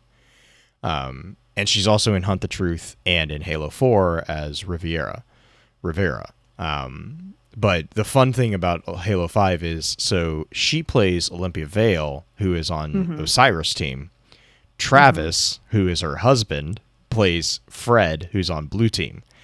And I remember when they announced it, I tweeted at both of them, and I was like, so how much of a red versus blue situation is going on in the house? And both of them were like, yeah. So that was a interesting one. Travis is good. Travis is hilarious. Like just watch outtakes of Travis Willingham. Like he's so, the sweater is the best, like one of the best ones. All right, what's your number 1? We're gonna end this out with some pretty high notes, I'm imagining. Yeah, or so low notes depending on the gender. Yeah, well, mine's pretty low notes. Steve Downs, John 117, Master Chief. Yeah. Like that's honestly, and the reason why is just because, again, Halo has such like a special part in my experience, like in gaming in general. Like Master Chief and Cortana are just, they are such a great pairing, both in the game world and also the two actors. Like they know how to play off each other's emotions, and like they do an amazing job. Yeah, and like the reason, the best way to do that, the best way to explain how powerful of a couple, you know, even though they're not really a couple, but how powerful of a pairing those two are, is in Halo 4, the ending. Like, I do not know many people who that did not rip the heart out of watching the ending of Halo 4. Like, it was a very difficult ending to watch. And it's because, I mean, it's because of the emotion that these voice actors have imbued in these characters. So, I mean, again, that's easily, for me, number one was easy. It was actually the other ones that I'm like, oh yeah, these guys and these guys and these guys. Interesting. Yeah. Yeah, and Black Flag is saying that, yeah, they usually play, I think he's talking about Laura and Travis. Yeah, they do make that a thing, yeah. Playing as opposite roles. I don't know, as far, like, Master Chief is a very iconic voice. Mm-hmm. It's just one of those. I actually don't know much of what else he has done personally. I mean, I'll be honest, I don't either, because I just know most of his work is, or most of the stuff that I know about him is through Halo. Yeah. See, that's kind of how my number one is as well, is that I really only know him as far as a voice actor through one venue, but he's still he's still my favorite voice actor. I actually go back and re-listen to these books on a fairly Eyes regular up, Guardian. basis, and it is James Marsters from basically Mm-hmm. Spike from Buffy the Vampire Yeah. Slayer. Yep. He reads for the Dresden Files as far as Audible audiobooks and does a really good job of not only the main character, but bringing to life all these other characters. And if you've never read the Dresden Files, I highly suggest them. They're easy reads. They're fun. They're in depth as far as bringing a fantasy world into kind of modern times, because you have aspects of wizards and fairies, vampires, all those different things that you love when it comes to like sci-fi and fantasy mixed into this modern day telling. And it's not like a retelling like fairy tales. It's you're following the life of a detective who is also a wizard who really doesn't use his wisdom. He uses his wizard stuff to do his detective work, but doesn't really follow the rules of the Wizarding Council and gets into all sorts of messes, including destroying an entire race. His friend in the skull is top Bob. notch. Bob is amazing. Top notch. Bob and Wicked would get along really well. They would. Real quick, Steve Downs. So really the only other major game, and I use the word major kind of lightly, is back in 1999 he voiced the role of Gunner in a game called Septerra Core: Legacy of the Creator. That performance actually got the attention of Marty O'Donnell, and that's how he got involved with Master Chief. And every other game that he's been in has been Halo. He hasn't Super Bomberman R, I guess, was the only other game that he's voiced. But he's been in Halo since 2001 or 2000 basically. Do you have other voice actors like Rans? Oh yeah, let me hang on. Let me grab my list real quick. All right, so can we go every other one? You go one, I go one. Yes. More than happy to do that. Okay, so first one is Keith David. He is the Arbiter in Halo. He has, like, especially in Halo 2 and Halo 3, his voice was probably one of the most iconic ones for that game in the fact that, like, it just matched Steve's voice so well in, like, the depth and the timbre of it. He did a great job with it. So yeah, nice. he's one of my also rans. Mark Hamill. Yep. Gotta love Joker.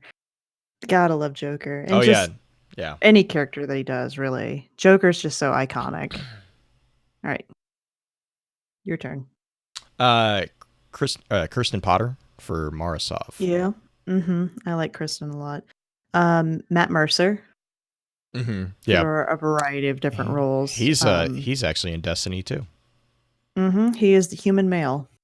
Yes. Which is really funny. He got like 6 months of exposure for Destiny. Real quick chat. Mark Hamill played the Joker in Batman Arkham series, if I remember that correctly. That was one of his last times playing it.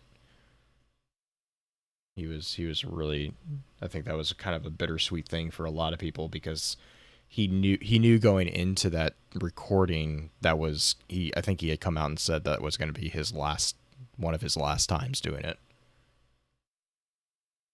Another one you already did Mark Hamill. Nolan North is another one who is like very prevalent throughout. You have Portal, which is he's hilarious. You have Destiny 2, which he actually does a really good job in Destiny 2 because I assume people know this, but he actually voiced Cade in Forsaken. Yes.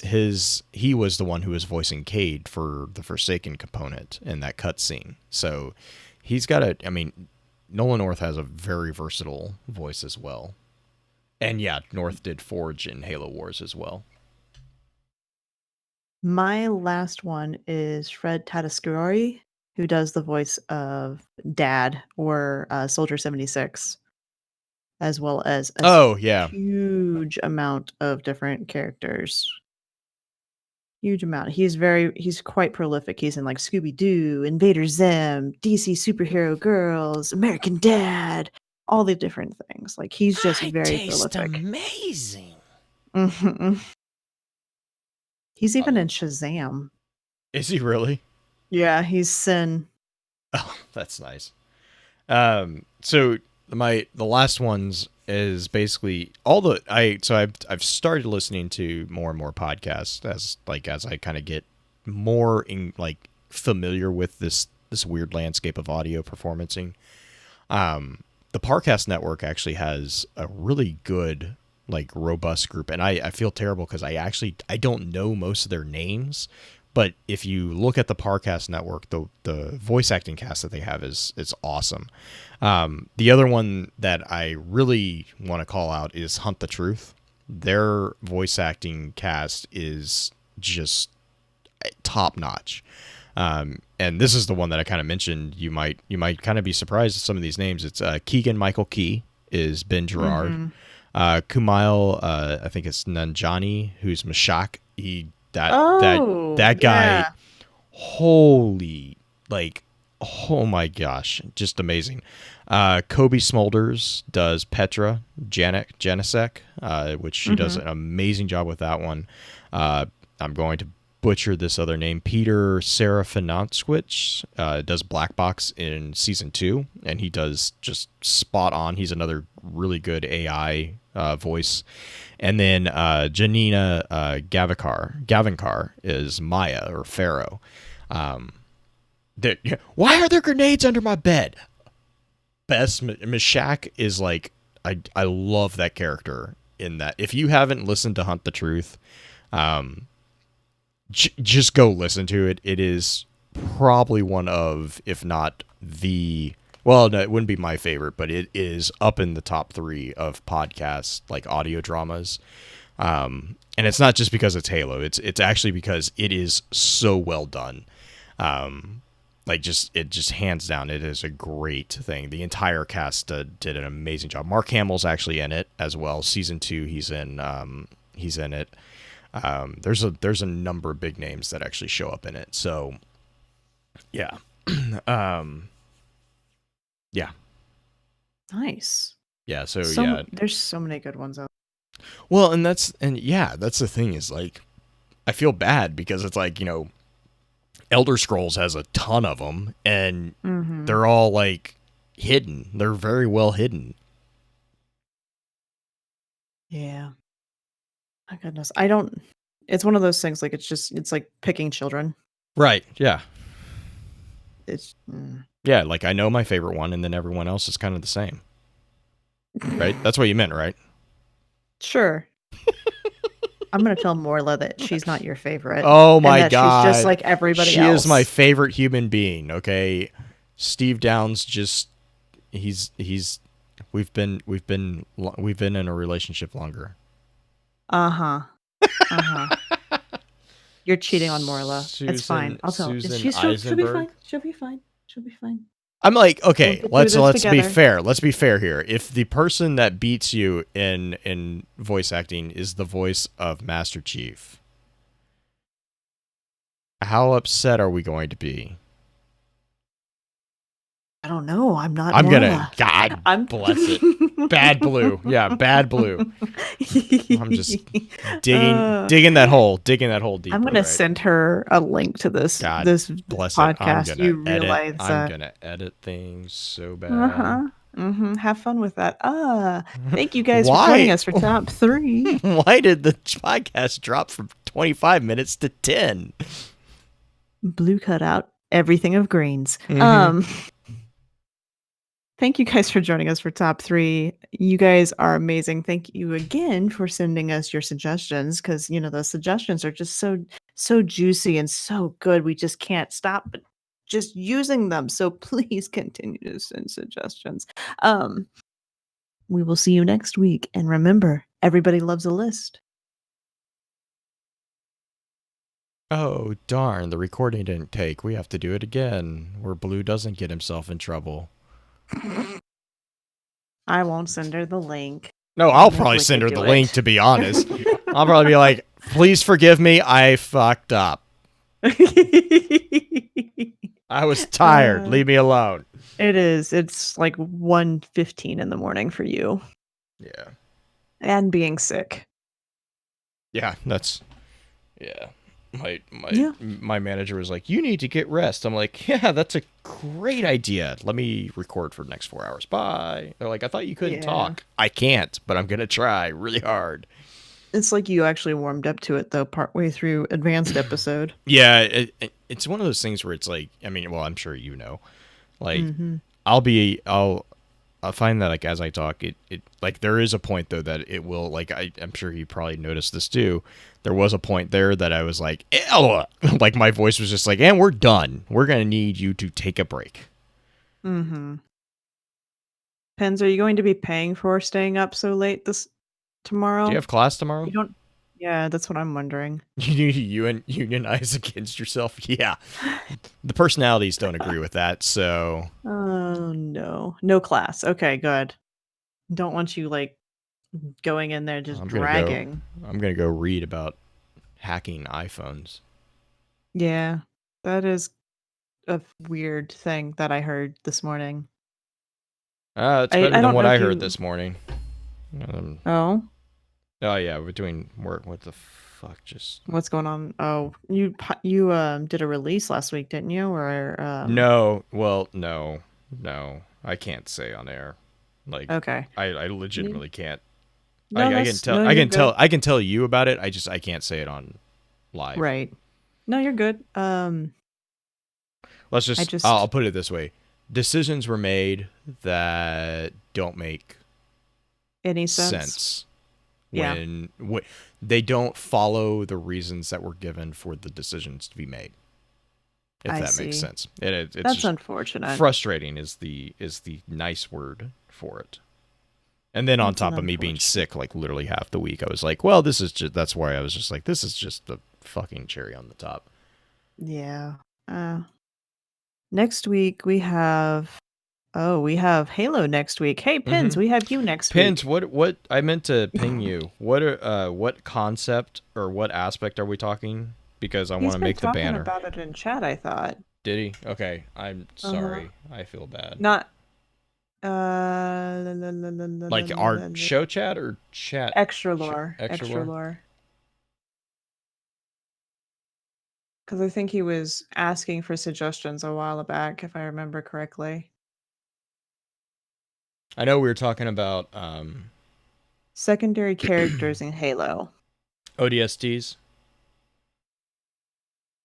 ODSTs or like Buck or like secondary characters. Like I'm gonna need a little bit of guidance because that's gonna be a really difficult banner if that's all I have to go on. And a really big list. Okay. ODST. What is the list, Pins? Are we going through like? I'm scared to ask. Hey, Emil.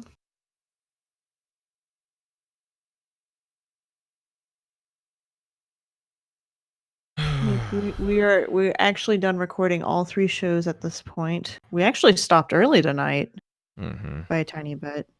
It's amazing how splitting the show into half makes that happen. Well, also me being like, we're not going to keep rambling on the same thing in intro episode because no one's going to fucking know what it is as far as introduction goes. Take 2. Didact, Librarian, Serena. Okay, he's going to send you the list. Okay, cool.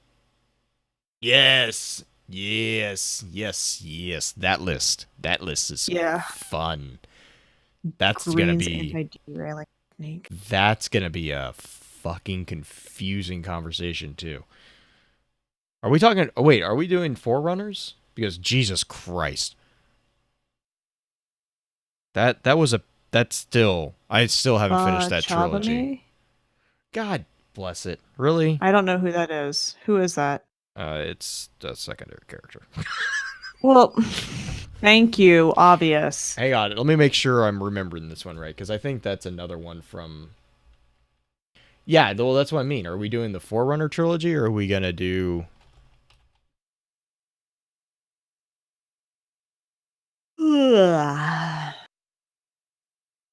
Arbiter from the Duel. Oh, I Oh, watched yeah, you yeah, yeah, play yeah, yeah. that. No, no, no, no, no, I no, no, watched. no. This is a different one. It's This not the one is... you play against? No, no, no, no. This is so this is from the Evolutions movie.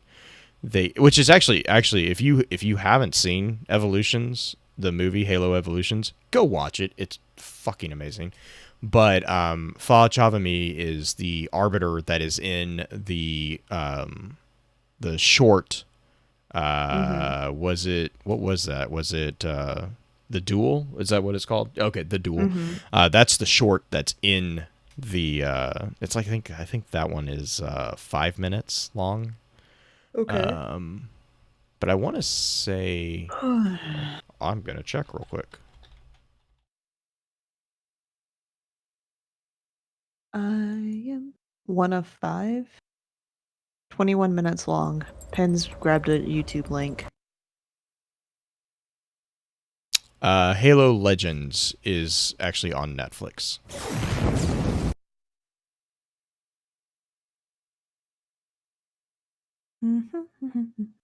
Oh, no. Yeah, I'm sorry, but the one that I was looking at on YouTube was 5 minutes, so that's probably not. Yeah. But yeah, Green, you should have. It's Halo Legends. Evolutions is the books. Legends is the movie that they made based off some of the. I'm watching the start of the duel. Yeah, it's oh god, it's so cool. He's the reason the Arbiter exists. He's the disgrace. Arbiter is considered a position of dishonor. I see. Interesting. Which ODST are we mentioning? Just not Puck. Well, that doesn't narrow it down. I see. Yeah, I noticed the theme of the music is very oriental. Yes, for the duel. Who watched the Oh, yeah, Cyberpunk yeah. 2077 deep dive? I haven't watched the deep dive, but I've heard amazing things about it. That's probably the reason I haven't watched it, is because I don't need another Destiny. Ouch. No, like Did you see... that's like a positive thing. Like, I don't need another time sink for me. Like, that's very dangerous, and it's a Bethesda title too, or a CD Projekt Red title too. So it's like same reason I won't let myself start playing Witcher is I'm like bye. I'll never see anybody again. I did download Witcher 3. It was like $12 on PSN Oh, for the nice. summer sale. I think so they... I need to start it. I want to say one of them was free, and then I think the other one was on Game Pass the other day. And I was like, oh god, don't do it. Blue, I put a link in chat. Have you seen this cosplay? I don't know the reference. I know Raz knows the reference, but I don't know if she's still in chat. God damn because she's the one who told me about it. What is this from? Forgotten Story. Okay. Or Never Ending Story. No, Sorry. Never Ending Story. That's what it was. Yes. That's oh god, I can't remember its name. The horse? Yeah. Utreyu? Utreyu was the kid, wasn't it? I don't know. Artax. Yeah. Atreyu was the dragon? No, Atreyu was the kid. I don't remember. It's been so fucking long since I've seen that movie. I think I was like 5 or 6 when I saw that movie. Oh, hey, yes. Tej just tweeted out.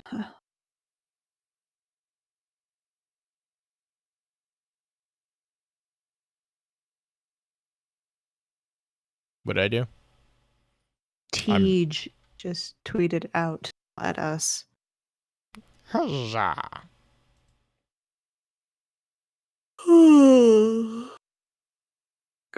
Okay. Break out some of my favorite transmat firing.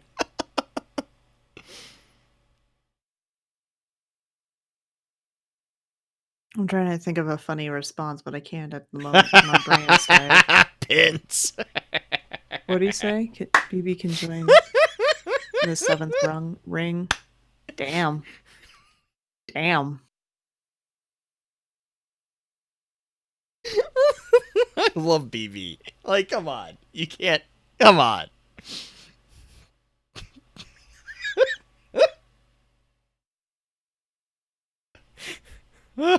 Oh my god. Oh, that's so funny.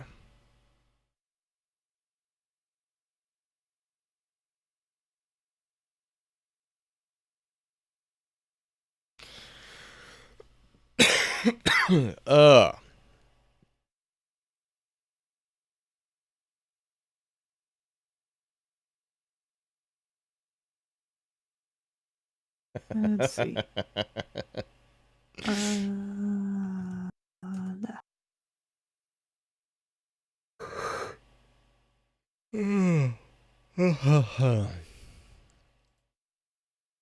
Oh no. Yeah, I'm. Oh, I closed Twitter right as like something happened on my notifications. Oh, okay. Oh, Just someone yeah. liked it. I was closing the tab and it's like boop, boop, and the notification thing like dropped and I was like, oh no, what did I just miss? All right.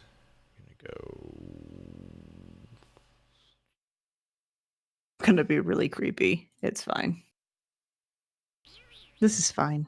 All right, I'm going to go to sleep and go spend more than 20 minutes with my wife today, who is also still awake, and I have no idea what she's watching, but I imagine. Oh no, she's not. She's getting ready to go to bed. I am going to be joining here shortly. So you guys have a good night.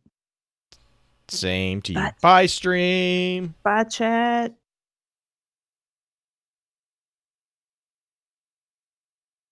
All right. Have a good night, Jay. Get some rest, like your boss said, even though we're Where's my stream command? There it is. I found it. You're still trying to shut it off.